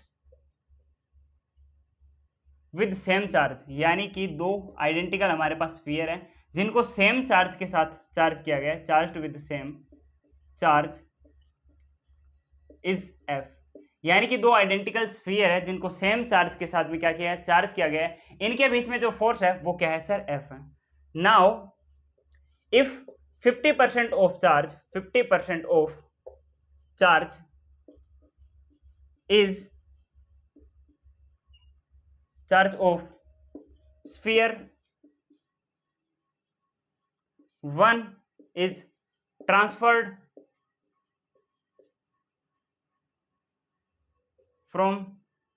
to second sphere, यानी कि एक जो स्फीयर है उसका चार्ज दूसरे स्फीयर के अंदर 50% ट्रांसफर कर दिया गया है। The new force will be. बड़े आसान सा क्वेश्चन है, हमें 4 ऑप्शन दे रखे हैं। अगर आप इसको कर देते हो तो आपकी एक बेसिक की तैयारी भी हो जाती है। 3/4f, 3/4f, 3/8f, 3/2f और नन ऑफ दीज। ये अपने पास ऑप्शन डी, ये सी, ये बी और ये ए। बताओ क्या होगा आंसर। देखो हमसे क्या बोला गया कि हमारे पास 2 आइडेंटिकल चार्ज है, एक है क्यू हमने मान लिया, दूसरा भी मान लो क्या है क्यू। इन दोनों के बीच में कोई ना कोई सेपरेशन मान लिया हमने, आर है, ठीक है। इन दोनों के बीच में जो फोर्स है उसको क्या मान रखा है, एफ। और 2 आइडेंटिकल चार्ज है अपने पास क्यू है, इन दोनों के बीच में जो अपने पास कूलम्बिक फोर्स लगेगा वो क्या होगा, के Q1 Q2 होता है तो के क्यू बाई आर का स्क्वायर। और ये Q इंटू क्यू मतलब क्यू का स्क्वायर हो गया तो के क्यू स्क्वायर बाई आर का स्क्वायर। क्या इतनी बात आपको समझ में आई? हाँ। और इस पूरे फोर्स को K Q square by R square को हमने क्या बोल रखा है, एफ बोल रखा है। क्या ये सिचुएशन है अब तक इनिशियली? हाँ सर यही सिचुएशन है। अब क्या बोला गया कि ये जो स्फीयर 1 है अपना, इसका 50% चार्ज इसके अंदर दे दिया गया है, 50% चार्ज इसके अंदर ट्रांसफर कर दिया गया है। तो इस सिचुएशन के अंदर क्या होगा, इसका जो चार्ज है वो आधा चला गया, 50% मतलब बराबर आधा इससे चला गया, तो ये कितना बचा, Q/2 चार्ज बचा। फिर दिया कहां पर है सर इसका चार्ज, वो गया कहां पर है, इस चार्ज के अंदर चला गया, यानी कि ये Q/2 या फिर 50% क्या हो गया, इंक्रीज हो गया। तो Q अपने पास पहले से था और साथ में क्या बढ़ गया सर, Q/2 बढ़ गया, यानी कि ये कितना हो गया सर, 3/2 Q अपने पास हो गया। बीच में सेपरेशन वही है सर आर का। तो अपने पास फोर्स एफ डैश में इस बार लिखता हूं, कुछ फोर्स के अंदर चेंज होगा जो कि हमसे पूछा गया। के पहला चार्ज है Q/2, दूसरा चार्ज अपने पास क्या बचा, क्या बना, 3Q/2 बाई अपने पास सेपरेशन वही आर का स्क्वायर है, आर का स्क्वायर है। जब आप इसको मल्टीप्लाई करोगे तो ये Q और Q का स्क्वायर हो गया, Q का स्क्वायर हो गया। 3 अपने पास ये पहले बचा हुआ था ही, 2 इंटू 2 ये अपने पास 4 बन गया, और यहाँ पर ये नीचे क्या है सर, आर का स्क्वायर। यानी कि ये अपने पास आ गया 3/4, 3 को मैं आगे लेकर आ गया ना, 3/4 के क्यू स्क्वायर बाई आर का स्क्वायर। क्या आपको ये बात समझ में आई? हाँ सर समझ में आई। अब ये K Q square by R square है, इसकी वैल्यू तो देखो एफ है। ये जो K Q square by R square है, ये जो K Q square by R square है, इसकी वैल्यू तो देखो एफ है। तो मैं एक काम करता हूँ, इसकी जगह एफ ही रख देता हूँ, 3/4 एफ अपने पास एफ डैश की वैल्यू आ चुकी है। एफ डैश क्या आ चुका है सर, एफ डैश आ चुका है 3/4f। क्या आपको चारों ऑप्शन में से कोई भी दिखाई दे रहा? सर ऑप्शन नंबर ए दिखाई दे रहा, 3/4f। बस हो गया अपना काम, बस अपना काम हो गया। हाँ जी सर हो गया, क्वेश्चन हमने कर लिया। बड़ा आसान क्वेश्चन था, कुछ ज्यादा मुश्किल नहीं था। ये कराने में मेरे को टाइम भी इसलिए लगा क्योंकि इतना कुछ लिखना था क्वेश्चन पहले। क्या आपको इतना सब समझ में आया? हाँ सर समझ में आ गया।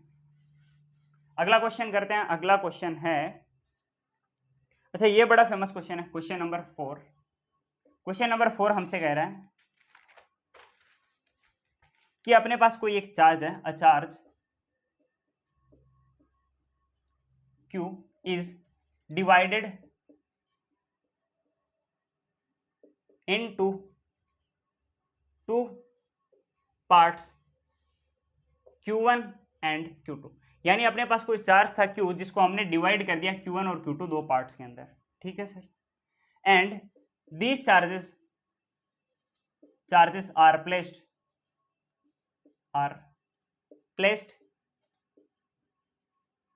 एट अ डिस्टेंस r, यानी कि अपने पास एक चार्ज था सर Q का, उसको हमने दो पार्ट्स के अंदर डिवाइड कर दिया Q1 और Q2 में, और इन Q1 Q2 को हमने एक डिस्टेंस, एक सेपरेशन r पर हमने प्लेस कर दिया, एक डिस्टेंस r की दूरी पर हमने उसको रख दिया, ठीक है। r placed at a distance r, there will be a maximum repulsive force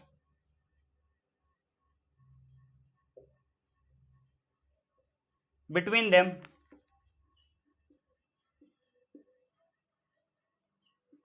when the charges are, ये तो क्वेश्चन नंबर 1 हो गया, ये क्वेश्चन नंबर 1। इसी के अंदर एक और क्वेश्चन है, the maximum repulsive force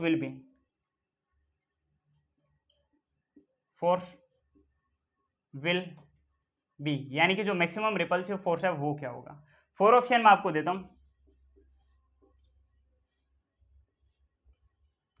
4 option कुछ इस तरीके से है, या तो सर Q1 Q/2, Q2 भी क्या हो Q/2, या Q1 क्या हो सर Q/4 हो, और Q2 जो है वो 3Q/4 हो, ठीक है। या तो ये जो अपने पास Q1 है ये Q/3 हो, ओके, और जो Q2 है ये 2Q/3 हो, और ऑप्शन नंबर 4 है NOT, यानी नन ऑफ दिस।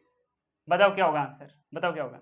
हमने क्या किया सर, अपने पास कोई एक चार्ज Q था, इसको हमने दो पार्ट्स के अंदर डिवाइड किया, एक हमने पार्ट माना Q1 है और दूसरा क्या है सर Q2, ये हमसे बोला। मैंने एक काम किया, ये जो मेरे पास कोई एक चार्ज है Q1 Q2 में से, इसको मैंने Q अज्यूम कर लिया, स्मॉल q अज्यूम कर लिया। अब Q में से ये स्मॉल q जा चुका है, तो बचा कितना सर Q माइनस Q बचा, Q माइनस स्मॉल q बचा, ये अपने पास Q2 आ गया, निकाल लिया, हाँ जी सर। अब इन दोनों के बीच में फोर्स क्या बन सकता है सर, दोनों को हमने क्या किया, इस Q को और इस Q माइनस Q को किसी न किसी एक सेपरेशन पर मान लो हमने प्लेस किया, ये Q हो गया, ये Q माइनस Q हुआ, इनको एक सेपरेशन R पर मैंने प्लेस किया, तो इनके बीच में एक इलेक्ट्रोस्टैटिक फोर्स लगेगा ऑफ रिपल्शन, ये इसको रिपेल करेगा, ये स्मॉल q इस Q माइनस Q को रिपेल करेगा, और Q माइनस Q इस स्मॉल q को रिपेल करेगा, हाँ जी सर। तो फोर्स क्या होगा, K Q हमने पहला चार्ज रखा और दूसरा Q माइनस Q हमने दूसरा चार्ज रखा, बाय हमने R का स्क्वायर कर दिया, ओके सर। अब बोला क्या गया, इनके बीच में एक मैक्सिमम रिपल्सिव फोर्स लगेगा, फोर्स तो हमने बना दिया, लेकिन ये जो हमसे बताया गया है ना कि मैक्सिमम रिपल्सिव फोर्स इसके अंदर बना है, ये हमें एक हिंट दे रहा है कि हमें यहाँ पर मैक्सिमा की सिचुएशन लेनी है। मैंने आपको जब बेसिक मैथमेटिक्स के अंदर ग्राफ वाला पोर्शन कराया था, उस टाइम बताया था कि हमें मैक्सिमा की सिचुएशन कैसे लेनी होती है, वो जो क्वांटिटी है उसको आप मैक्सिमम करके जीरो कर दो। मैक्सिमा की सिचुएशन ये है कि उसका आप डिफरेंशिएट करके जीरो कर दो, यानी उस टाइम हम आपको बताते थे ना कि du/dx इक्वल टू जीरो होता है, बस यहाँ पर भी आपको df/dq इक्वल टू जीरो करना है, df/dq इक्वल टू जीरो करना है। यानी ये जो q है, जो कि अपने पास चार्ज है, इसके रिस्पेक्ट में ये जो फोर्स है इसे हम डिफरेंशिएट कर देंगे, और जो वैल्यू आएगी उसको जीरो के बराबर कर दो, df/dq कर दो, यानी कि फोर्स को आप चार्ज के रिस्पेक्ट में क्या कर दो, डिफरेंशिएट कर दो, और जो वैल्यू आ रही है उसको आप जीरो के इक्वल कर दो। क्या करना है अभी बताता हूँ क्या करना है। ये जो अपने पास, एक काम करता हूँ, अब इसको मिटा देता हूँ, यहाँ से भी स्पेस ले लेते हैं, जरूरत पड़ेगी हमको। हाँ, तो हमें क्या करना है, df/dq करना है, चार्ज के रिस्पेक्ट में, q के रिस्पेक्ट में हम इस फोर्स को क्या कर रहे हैं, डिफरेंशिएट कर रहे हैं। हम इस फोर्स को क्या कर रहे हैं, डिफरेंशिएट। अच्छा, इसको एक काम करते हैं, थोड़ा सा और ओपन कर लेते हैं। ये अपने पास k है, ये q है, अगर ये जो ब्रैकेट है इसको आगे मैं खोलूंगा तो ये k q आ गया, माइनस में ये k है, ये एक q है और ये दूसरा q, यानी कि माइनस k स्क्वायर आ जाएगा बाय r स्क्वायर। ये फोर्स का जो फॉर्मूला अपने पास आया, इसको मैंने थोड़ा सा और एक्सटेंड कर लिया ना। अब हमें इसको डिफरेंशिएट करना है, df/dq हमने किया। k सर कांस्टेंट टर्म है, इसका कुछ नहीं आएगा, ठीक है। ये dq के रिस्पेक्ट में हो रहा है सर डिफरेंशिएट, तो ये जो q है इसका 1 बन जाएगा, और ये q अपने पास बचेगा, ये हमने क्यों लिखा माइनस में। k तो सर कांस्टेंट टर्म है, इससे हमें कोई लेना देना नहीं है। ये जो अपने पास q स्क्वायर है, इसका डिफरेंशिएशन आएगा 2q, बाय अपने पास क्या बचा r स्क्वायर। और मैंने क्या बोला, मैक्सिमा की सिचुएशन है, यानी इस पूरे को हमने जीरो के बराबर रख दिया, यानी अपने पास है zero equal to q minus 2q by R square. अब ये आर स्क्वायर इसके पास यहाँ जाएगा, 0 इंटू आर स्क्वायर अपने पास 0 ही हो जाएगा, तो अपने पास बचा q minus 2q equal to 0। क्या आपको इतनी बात समझ में आई? हाँ सर, यानी q इक्वल टू 2q अपने पास आ चुका है। क्या आपको ये बात समझ में आई? हाँ जी सर आई। अब मैं 2 को यहाँ पर भेज देता हूँ, 2 को मैं नीचे भेज देता हूँ, तो अपने पास जो आंसर आएगा वो आएगा q small q equal to capital Q by 2। Small q अपने पास क्या आ जाएगा? Capital Q by 2, capital Q by 2। अब मैंने आपको क्या बोला था स्टार्टिंग के अंदर? मैंने आपको क्या बोला था स्टार्टिंग के अंदर? मैंने बोला था कि हमने दो पार्ट्स के अंदर डिवाइड किया है। एक पार्ट है सर Q और दूसरा पार्ट है Q माइनस ये स्मॉल q। स्मॉल q अपने पास क्या आ चुका है सर? Q by 2। तो अब ये जो Q है इसमें से Q बाई 2 को आप सब्ट्रैक्ट करो तो आपके पास ये जो दूसरा वाला चार्ज है वो भी क्या आ गया? Q बाई 2, और पहला चार्ज भी क्या आ गया? Q by 2। यानी Q1 equal to Q2 equal to Q by 2 आपके पास आंसर आ चुका है। आपने अगला क्वेश्चन भी कर लिया। ठीक है, मैंने एक अच्छी खासी बढ़िया वाली आसान क्वेश्चन की प्रैक्टिस करा दी है। ऐसे ही बनते हैं यार इससे। अब आगे प्रिंसिपल ऑफ सुपरपोजिशन के और क्वेश्चन बनेंगे, वो अलग बात होगी, उसके लिए तो लेक्चर नंबर 3 रहेगा। और इसके अंदर एक वेक्टर फॉर्म का क्वेश्चन बनता है, वो मैं आपको करा देता हूँ। कूलम्स लॉ की वेक्टर फॉर्म का क्वेश्चन मैं आपको करा देता हूँ। अच्छा, वेक्टर का क्वेश्चन अब हम कर रहे हैं। मान लो हमको बोला गया है हमारे पास एक ही चार्ज है, पॉजिटिव चार्ज ले रखा है मैंने Q1, और दूसरा चार्ज मैंने ले रखा है पॉजिटिव ही Q2। इन दोनों के बीच का एक सेपरेशन है मान लो अपने पास R, और इसके हम पोजीशन वेक्टर कैसे लेते हैं सर? ये मान लो मैंने मान रखा है मैं R12 वेक्टर लेता हूँ। R12 वेक्टर यानी कि मैं Q1 से लेकर Q2 तक जा रहा हूँ, इसका पोजीशन वेक्टर R12 वेक्टर है, जो कि कुछ इस तरीके से है कि R2 vector minus R1 vector है, R2 vector minus R1 vector है। या फिर मैं इस रास्ते से चलता हूं तो वो क्या हो जाएगा सर? अपने पास पोजीशन वेक्टर R21 वेक्टर हो जाएगा, क्योंकि हम Q2 से Q1 की तरफ जा रहे हैं, तो अपने पास क्या हो जाएगा sir? Position vector R21 vector. और इसको हम किस तरीके से लिखते हैं sir? R1 vector minus R2 vector से लिखते हैं। क्या इसी तरीके से लिखते हैं? हाँ सर, इसी तरीके से लिखते हैं। क्वेश्चन क्या है सर? क्वेश्चन के बारे में बताइए आप। क्वेश्चन कुछ इस तरीके से है कि हमको दे रखा है Q1 जो है इसकी पोजीशन है 0,0,0, ठीक है। और ये जो अपने पास Q2 है, देखो ये जो R1 R2 ये पता है क्या है? ये है Q1 की पोजीशन R1 और Q2 की पोजीशन है R2, इस तरीके से। और Q1 की पोजीशन अपने पास है क्या सर? X, Y और Z तीनों के अंदर, X एक्सिस के अंदर 0, Y के अंदर भी 0 और Z के अंदर भी 0 Q1 की। और सर ये जो अपने पास R है जो कि पोजीशन है किसकी? Q2 की, ये अपने पास है X के अंदर मान लो 3, Y के अंदर 4 और Z के अंदर 5, इस तरीके से हमको दे रखी है। सबसे पहले हम क्या करते हैं सर? पोजीशन वेक्टर निकालते हैं। क्या निकालते हैं? सबसे पहले हम पोजीशन वेक्टर। मैं आपको इस क्वेश्चन के अंदर बोल रहा हूं, आपको निकालना है F1 विद रिस्पेक्ट टू 2 निकालना है आपको। F1 विद रिस्पेक्ट टू 2 यानी कि ये जो अपने पास है F12 हमको निकालना है, ये है F12, यानी कि अब हमें क्या निकालना है? F12 वेक्टर, जो कि फोर्स है ये 1 पर लग रहा है 2 की वजह से, ये हमें इस क्वेश्चन के अंदर कैलकुलेट करना है। क्या आपको ये बात समझ में आई? हाँ सर। ये हम कैसे निकालेंगे? पहले हम F12 का मैग्नीट्यूड लेते हैं, मैंने आपको अभी थोड़ी देर पहले सिखाया था। हाँ सर, पहले हम क्या करेंगे? F12 का मैग्नीट्यूड ले लेंगे, ठीक है सर, मोड ले लेंगे, और साथ में हम क्या कर देंगे सर? इसका जो यूनिट वेक्टर है वो शो कर देंगे, यानी कि R का कैप। R का कैप, अब ये जो R का कैप है यानी जो यूनिट वेक्टर है, इसके अंदर हम ये जो पोजीशन लेते हैं, या तो हम ये ले सकते हैं सेपरेशन R12 वेक्टर वाली, या फिर हम क्या कर सकते हैं सर? R12 वेक्टर वाली ले सकते हैं, या फिर R21 वेक्टर ले सकते हैं, जो चाहे वो ले सकते हैं। मैं एक काम करता हूँ, फोर्स अपने आप इस तरफ, फोर्स अपने पास इस तरफ है ना, तो मैं एक काम करता हूँ, पोजीशन भी मैं इसी तरफ वाले ले लेता हूँ। यानी मैं क्या कर रहा हूँ? ये R21 वेक्टर ले रहा हूँ, R21 मैंने ले लिया, ठीक है, इसका मैंने कैप लगा दिया। इसी तरीके हम सर वेक्टर को रिप्रेजेंट करते हैं, ठीक है। अब मेरे पास F12 क्या हो गया sir? K Q1 Q2 by K Q1 Q2 by R अपने पास जो होता है वो होगा R21, इसका मैंने मोड लिया और इस पूरे का मैंने स्क्वायर कर दिया। क्या इसी तरीके से लिखा जाता है? हाँ सर, ये मैंने क्या कर दिया? फोर्स का जो है हमने मैग्नीट्यूड लिख दिया। साथ में ये जो अपने पास कैप होता है इसको हम कैसे सोल्व करते हैं सर? R21 का वेक्टर बाय R21 का मैग्नीट्यूड, इसी तरीके से करते हैं सर सोल्व। तो ये मैंने लिखा R21 का वेक्टर बाय R21 का हमने मोड ले लिया। क्या आपको इतनी बात समझ में आई? हाँ सर, इतनी बात मेरे को समझ में आ गई। हम क्या करते हैं यहाँ पर, ये जो लेते हैं ना R, ये वही लेते हैं जो हमने मान रखा है। देखो अपने पास क्या होता है, हम दोनों तरीके से ले सकते हैं, यानी कि हम Q2 से Q1 की तरफ जाते हैं, ये जो अपने पास पोजीशन वेक्टर होता है ये भी ले सकते हैं, और ये जो हम Q1 से Q2 की तरफ जाते हैं ये वाला पोजीशन वेक्टर भी ले सकते हैं। चाहे हमें हमें F12 निकालना हो चाहे F21 निकालना हो, हम दोनों में से कोई भी पोजीशन वेक्टर ले सकते हैं। तो मैंने यहाँ पर क्या किया कि सर मैंने R21 वेक्टर ले रखा है, यानी कि मैं Q2 से Q1 की तरफ जा रहा हूँ, ये वाला मैंने पोजीशन वेक्टर ले रखा है। क्या आपको ये बात समझ में आई? हाँ सर ये बात मेरे को समझ में आ गई।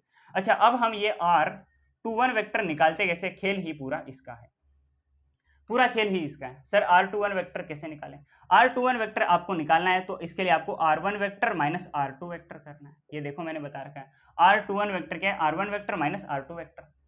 R1 वेक्टर यानी कि इसकी जो पोजीशन है वो क्या है, अपने पास R1 की क्या पोजीशन है, R1 की क्या पोजीशन है। अच्छा अगर आपको नहीं पता है, एक बात ये होता है सर पोजीशन वेक्टर, अगर हमें एक्स वाई जेड तीनों का मिलाकर अगर कोई x1 x2 इस तरीके से ना देकर अगर कोई R1 R2 दे दे, उसको हम बोलते हैं पोजीशन वेक्टर। अगर आपको कोई एक इंडिविजुअल डायरेक्शन दे तो x एक्सिस हो गई, y एक्सिस हो गई, z एक्सिस हो गई, सिर्फ उस एक डायरेक्शन के अंदर अगर आपको कोई दे तो कि Q1 अपने पास है जो कि एक अपने पास 5 सेंटीमीटर x डायरेक्शन में इस तरह से दे, इस तरह से दे, या फिर अगर इसको हम क्या बोलते हैं, डिस्प्लेसमेंट वेक्टर बोलते हैं। लेकिन अगर आपको कोई डिस्प्लेसमेंट वेक्टर ना देकर पोजीशन वेक्टर दे कि हमारे पास कोई Q1 है जो कि R1 अपने पास इसकी पोजीशन है, ये जो R1 है इसके अंदर इसके जो कोऑर्डिनेट्स है, x के अंदर 0 है, y के अंदर 0 है, z के अंदर 0 है, इस तरह से कोऑर्डिनेट वाला सिस्टम दे तो सर, तो हम क्या करते हैं, ये जो R21 वेक्टर है इसके अंदर R1 वेक्टर और R2 वेक्टर आता है, इसको हम सर कैसे सोल्व करते हैं, इंडिविजुअल को सोल्व करते हैं। मतलब सर हम करते हैं x1 vector minus x2 vector,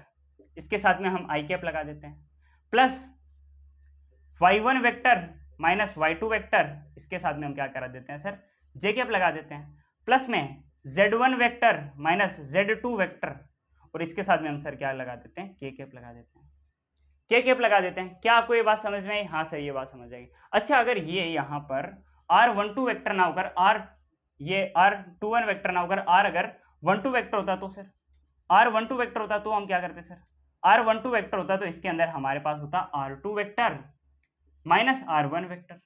क्या इसी तरीके से होता? हाँ सर इसी तरीके से होता।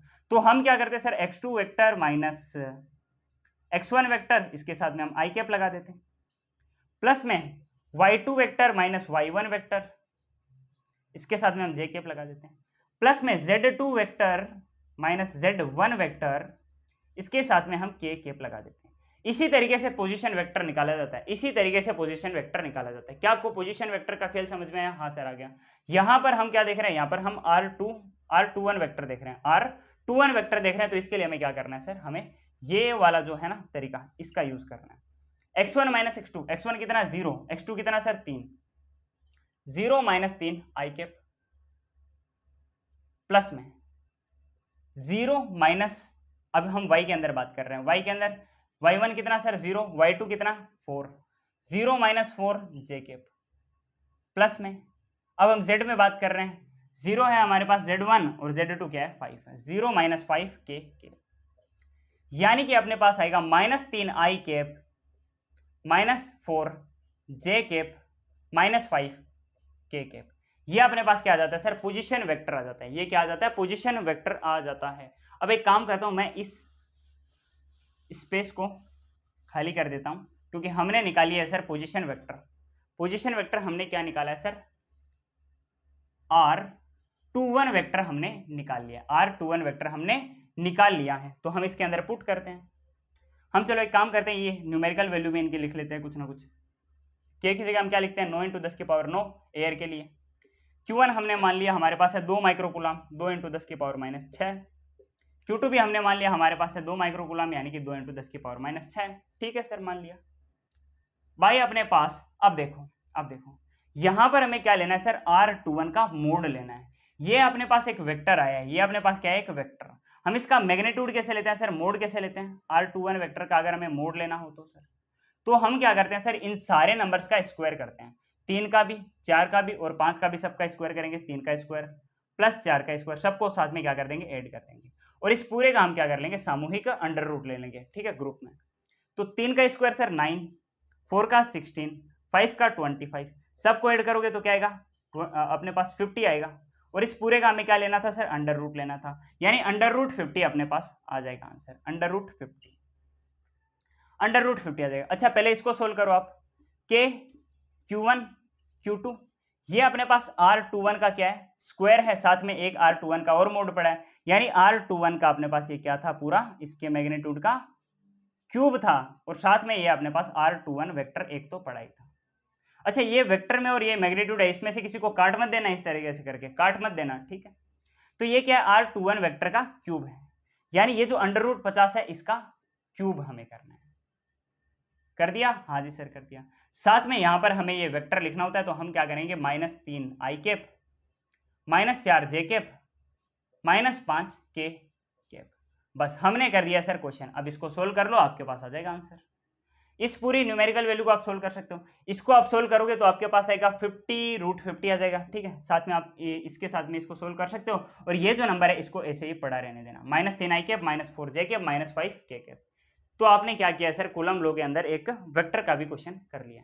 क्या आपको ये समझ में आया? हाँ सर समझ में आया। एक बार के लिए थोड़ा मुश्किल लगा होगा, बट बाद में समझ में आ गया होगा। अगर नहीं आया तो एक बार क्वेश्चन को थोड़ा पीछे लेकर देख लो, आ जाएगा समझ में, ठीक है सर।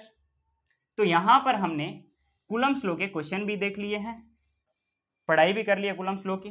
अब एक लास्ट टॉपिक रहता है कूलम्स लॉ के अंदर, वो है परमिटिविटी ऑफ मीडियम का। परमिटिविटी ऑफ मीडियम का क्वेश्चन हमारे पास रहता है, यानी कि मतलब ये कि हमको बोला गया है हमारे पास कोई चार्ज है जो कि है सर Q1, और दूसरा कोई चार्ज है मान लो वो है Q2। इन दोनों के बीच कोई ना कोई सेपरेशन है R। बीच में मान लो मीडियम है एयर। तो आप क्या फॉर्मूला यूज करते हो, 1/4 pi epsilon not Q1 Q2/R²। यही तो फॉर्मूला यूज करते हो? हाँ सर यही फॉर्मूला हम यूज करते हैं। ओके, वैसे फोर्स का जनरल फॉर्मूला क्या हुआ करता था, 1/4 pi epsilon m Q1 Q2/R²। ये अपने पास सर क्या है, एरर।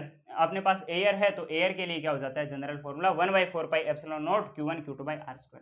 अब मैं बोलूं कि यहां पर एरर ना हो, एनी मीडियम हो, ये जो सेपरेशन है यहां पर कोई दूसरा मीडियम हो, एयर ना होकर, यानी ये अपने पास चार्ज Q1, ये अपने पास चार्ज Q2, ये सेपरेशन R, बट यहां पर कोई ना कोई दूसरा एनी मीडियम पड़ा है।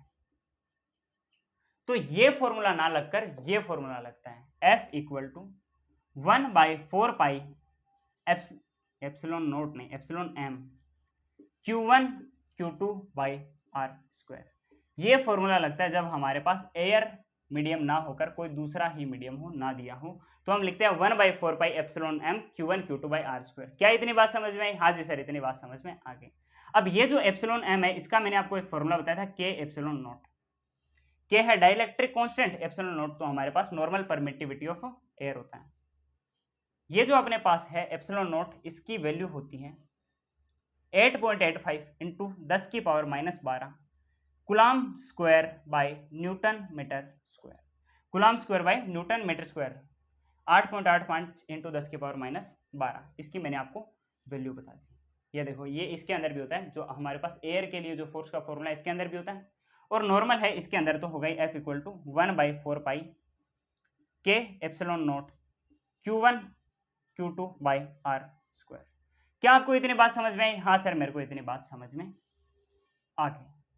अगर नॉर्मल एयर होगी तो ये वाला फॉर्मूला लगेगा, और अगर हमारे पास कोई दूसरा मीडियम होगा एयर के अलावा तो ये वाला फॉर्मूला लगेगा। अब हर एक मीडियम के लिए K की वैल्यू अलग होती है। डाई इलेक्ट्रिक कांस्टेंट K की वैल्यू 4। सबसे पहले हम बात करते हैं एयर। एयर के लिए K की वैल्यू होती है 1 एक्चुअल में नहीं होती, 1.003 आई थिंक होती है, लेकिन हम उसको क्या कर लेते हैं, नियरली 1 मान लेते हैं। ठीक, क्या होती है एयर के लिए 1 होती है। आपको भी 1 ही मानकर चलना है, कुछ भी आपको एक्स्ट्रा होशियारी नहीं लगानी है। इसके अलावा हम वैक्यूम माने, वैक्यूम के बारे में बात करें तो वैक्यूम या फिर फ्री स्पेस, इसके लिए भी K की वैल्यू क्या होती है सर, 1 होती है। इसके लिए भी K की वैल्यू क्या होती है, 1 होती है। और इसके अलावा अगर हम वाटर के बारे में बात करें, पानी के बारे में, यानी कि ये जो हमारे पास एयर के अंदर ये सिस्टम था, अगर ये सेपरेशन के यहां पर अगर ये मीडियम एयर ना होकर पानी होता तो क्या होता, तो पानी के लिए वाटर K की वैल्यू होती है 81, जो कि मैंने आपको लेक्चर के स्टार्टिंग में बताई हुई थी। एक और अपने पास मीडियम होता है जो कि होता है माइका, उसके लिए K की वैल्यू क्या होती है सर, 6 होती है। और इंसुलेटर के लिए K की जो वैल्यू है वो भी 1 होती है। कंडक्टर, कोई भी कंडक्टर या फिर मेटल के लिए K यानी कि डाइलेक्ट्रिक कांस्टेंट की वैल्यू इनफाइनाइट होती है। क्या होती है? इनफाइनाइट होती है। क्या आपको इतनी बात समझ में आई? हाँ सर। अब एक आपको काम करना है, K की आपको सबकी वैल्यू पता है? हाँ सर पता है। तो आप बस वो फॉर्मूला के अंदर K एप्सिलॉन नॉट के अंदर ये जो K है इसकी जगह इसकी वैल्यू रखो और आप फोर्स का आप जवाब पाओ कि नया फोर्स क्या होगा अगर इस मीडियम के अंदर हमने रख दिया तो। क्या आपको इतनी बात पता चली? हाँ सर पता चली। या फिर दूसरा आप क्या काम कर सकते हो sir, F dash equal to F air, F dash या फिर एफ मीडियम आप करोगे तो वो आएगा एफ एयर बाय आप क्या करोगे? K करोगे तो आपके पास उस मीडियम का फोर्स आ जाएगा। एयर के फोर्स का कितना टाइम्स है वो आपको पता चल जाएगा, आपका नया आने वाला फोर्स उस मीडियम के अंदर। अगर आपको एयर के अंदर फोर्स पता है, आपको किसी दूसरे मीडियम के अंदर निकालना है, तो आप उस मीडियम का जो डाइलेक्ट्रिक कांस्टेंट है उससे एयर के फोर्स को आप डिवाइड कर दो। कर दिया डिवाइड, आगे आंसर? हाँ जी सर। जैसे आपको बोला जाए कि आपको माइका के अंदर निकालना है एफ माइका, तो क्या होगा सर? एफ एयर भाई इसका डाइलेक्ट्रिक कांस्टेंट कितना है? 6, बस आ जाएगा। इस तरीके से निकाला जाता है। क्या आपको ये बात समझ में आई? हाँ सर मेरे को ये बात समझ में आ गई। अच्छा अब हम एक और फॉर्मूला बनाते हैं, इससे एक और फॉर्मूला बनाते हैं, एक और फॉर्मूला हम क्रिएट करेंगे इसका। एक और फॉर्मूला क्या है, मैं मार्कर चेंज करते हैं। हाँ, तो एक और फॉर्मूला कुछ इस तरह से है कि मान लो अपने पास एक चार्ज है सर Q1, एक चार्ज क्या है सर Q2 है। दोनों के बीच में सेपरेशन सर क्या है? R है। इन दोनों के बीच में मान लो डाइलेक्ट्रिक कांस्टेंट सर क्या है? K है। हमको एयर और कुछ बता नहीं रखा कि क्या है, कुछ भी हमें मेंशन नहीं कर रखा कि कौन सा मीडियम है। हमने क्या मान लिया सर? इस मीडियम का अपने पास डाइलेक्ट्रिक कांस्टेंट क्या है सर? K है। हमने ऐसा मान रखा है। हम क्या लिखते हैं sir? Force F equal to 1 by 4 pi epsilon K epsilon not Q1 Q2 by R square. ये हम लिखते हैं। हाँ जी सर लिखते हैं। ये जो K है ना, इसको आप ध्यान से देखो, और इसको आप थोड़ा सा अलग रखो। 1 बाई 4 पाई एप्सिलॉन नॉट को आप साथ में लिखो, इसके बाद में आप K को लिखो, Q1 Q2 by R square.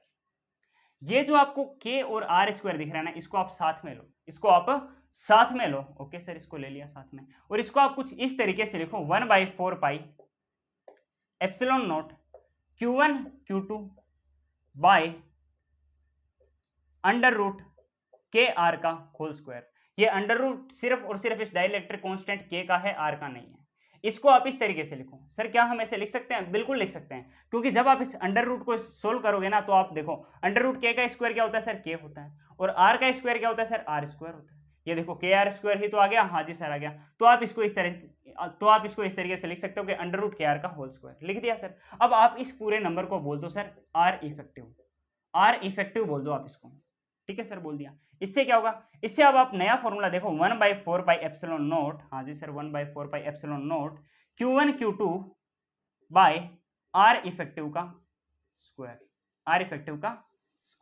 अब आप एक बात बताओ, इलेक्ट्रोस्टैटिक फोर्स का एकदम जो मैंने आपको एयर के अंदर सिंपल फॉर्मूला बताया था वो क्या था सर? वो था F air equal to 1 by 4 pi epsilon not Q1 Q2 by R square. क्या आपको दोनों फॉर्मूले एक जैसे देखने को नहीं मिल रहे? 1 by 4 pi epsilon not Q1 Q2 by R square, 1 by 4 pi epsilon not Q1 Q2 by R effective का स्क्वायर। R की जगह R इफेक्टिव आ चुका है, बाकी सेम है। जनरली क्या होता है कि स्टूडेंट को इस टाइप के फॉर्मूला ज्यादा याद रहते हैं, तो मैंने इस फॉर्म में भी इसको कन्वर्ट कर दिया है। इस फॉर्म में भी मैंने इसको कन्वर्ट कर दिया, और ये R इफेक्टिव क्या है सर? R इफेक्टिव का फॉर्मूला है under root K1 R effective क्या है sir? Under root K R. अब हमें R इफेक्टिव का स्क्वायर करना था, तो हमने क्या किया sir? Under root K are का स्क्वायर कर दिया। यहाँ पर R इफेक्टिव क्या आ चुका है? Under root K are. Under root सिर्फ और सिर्फ इस डाइलेक्ट्रिक कांस्टेंट K का है, R का नहीं है। आप इसको ध्यान से देख लेना। अब होता क्या है कि कई बार, क्या आपको इतना पोर्शन आया समझ में? मिटा दूं? हाँ जी सर, इतना पोर्शन आपको आ गया होगा समझ में। अब बस 2-5 मिनट की क्लास बची है, ज्यादा आपने नहीं है। एक क्वेश्चन भी इसके ऊपर मैं आपको प्रैक्टिस करा दूंगा। अब होता क्या है कि हमें कई बार मल्टीपल डाइलेक्ट्रिक दे दिए जाते हैं, यानी कि हमारे पास एक चार्ज मान लो होता है प्लस Q1, एक दूसरा चार्ज होता है मान लो प्लस Q2, इन दोनों के बीच में ये जो सेपरेशन है अपने पास आर, ये जो अपने पास सेपरेशन है, इसके अंदर मान लो आधे पार्ट के अंदर एयर दे रखा है हमको, मीडियम, एयर मीडियम है, आधे पार्ट में मान लो हमको माइका दे रखा है मीडियम, या फिर हमको क्या दे रखा है सर, ये अपने पास मान लो प्लस Q1 है, ये अपने पास क्या है सर प्लस Q2 है। इस मीडियम के अंदर आधे में क्या दे रखा है हमको, एयर दे रखा है, आधे के अंदर क्या दे रखा है, वाटर दे रखा है मीडियम, आधे के अंदर क्या दे रखा है सर, वाटर दे रखा है मीडियम। तो इसके लिए हम क्या करते हैं सर, मल्टीपल डाइइलेक्ट्रिक का एक फॉर्मूला मैं आपको याद कराता हूँ। इसी के लिए मैंने वो √KR वाला, आर इफेक्टिव वाला आपको फॉर्मूला बताया था। फॉर्मूला क्या था sir, 1/4 pi epsilon not Q1 Q2 by R effective का स्क्वायर। क्या कुछ ऐसा था, हाँ सर था। आर इफेक्टिव क्या होता है सर, आर इफेक्टिव √KR, हाँ सर √KR ही होता है।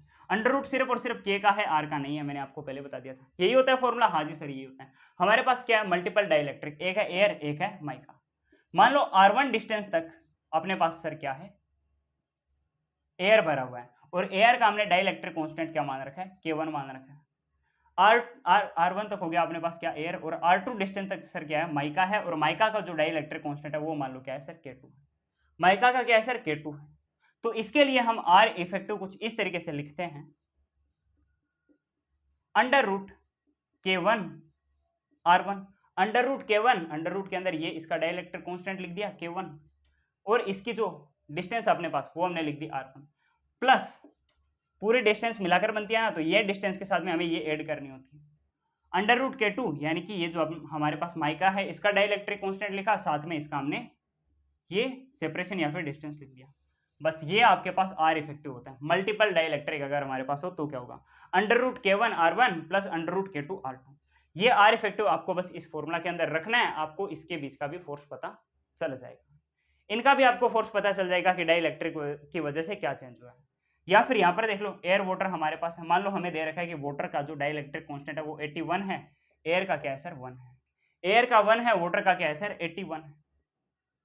हमने मान रखा है कि सर ये 1 सेंटीमीटर की, ये भी मान लो है सर 1 सेंटीमीटर, ये भी 1 सेंटीमीटर की और ये भी 1 सेंटीमीटर की, और चार्ज हमने मान रखे हैं, आप मानकर चलो ये हमारे पास है सर 2 माइक्रोकूलम, और ये है बी है 2 माइक्रोकूलम। अच्छा, अब सर फोर्स क्या होता है, 1/4 पाई एप्सिलॉन नॉट, ठीक है, Q1 Q2 bye are effective का हमें स्क्वायर बताना है। आर इफेक्टिव सर हमारे पास यहां पर क्या है, √K1, K1 सर हमारे पास क्या है, एयर है, और एयर के लिए सर K की वैल्यू क्या होती है 1, यानी 1 का हमने अंडर रूट किया, डॉट या फिर इनटू हमने क्या किया 1 सेंटीमीटर, इनटू हमने क्या किया सर 1 सेंटीमीटर, यानी कि 10 की पावर -2, हाँ जी सर 10 की पावर -2, या फिर चलो एक काम करते हैं, इसको नॉर्मली सेंटीमीटर में लिखते हैं 1, प्लस में दूसरा सर हमारे पास क्या है, डाइइलेक्ट्रिक कांस्टेंट √81, डॉट हमने 1 लिखा क्योंकि 1 सेंटीमीटर ही, इसके एक बार सेंटीमीटर में रहने देते हैं, एक का अंडर रूट 1 ही होता है, और 81 का अंडर रूट क्या होता है सर 9, यानी कि 1 + 9 हमारे पास कितना हो गया सर 10 सेंटीमीटर आ चुका है आर इफेक्टिव। 1 + 9 हमारे पास, ये देखो ये अपने पास 1 का अंडर रूट 1 हो गया, 1 × 1 1 सेंटीमीटर ही बचा। ये हमारे पास 81 का अंडर रूट कितना 9 आ गया, हाँ सर 9 आ गया, 9 × 1 9 बचा, हाँ जी सर, तो 1 सेंटीमीटर + 9 सेंटीमीटर टोटल हमारे पास कितना आ चुका है सर 10 सेंटीमीटर।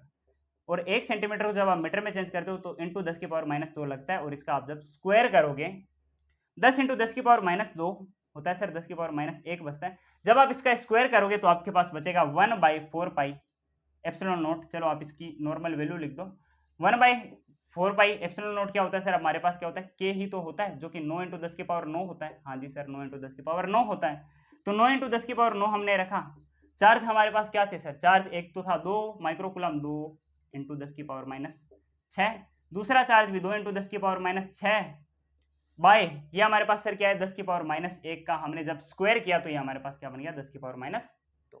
अब आप इस पूरे को कर लो सर कैलकुलेट, ये 9 और ये 2 2 4 यानी कि 36, 4 = 36, ये 10 की पावर 9 है और ये 10 की पावर -12 है, यानी कि 10 की पावर -3 हमारे पास यहाँ पर बचेगी। भाई ये कितना है 10 की पावर -2, जब ये ऊपर आएगा तो हमारे पास फाइनल आंसर आएगा 3.6 न्यूटन।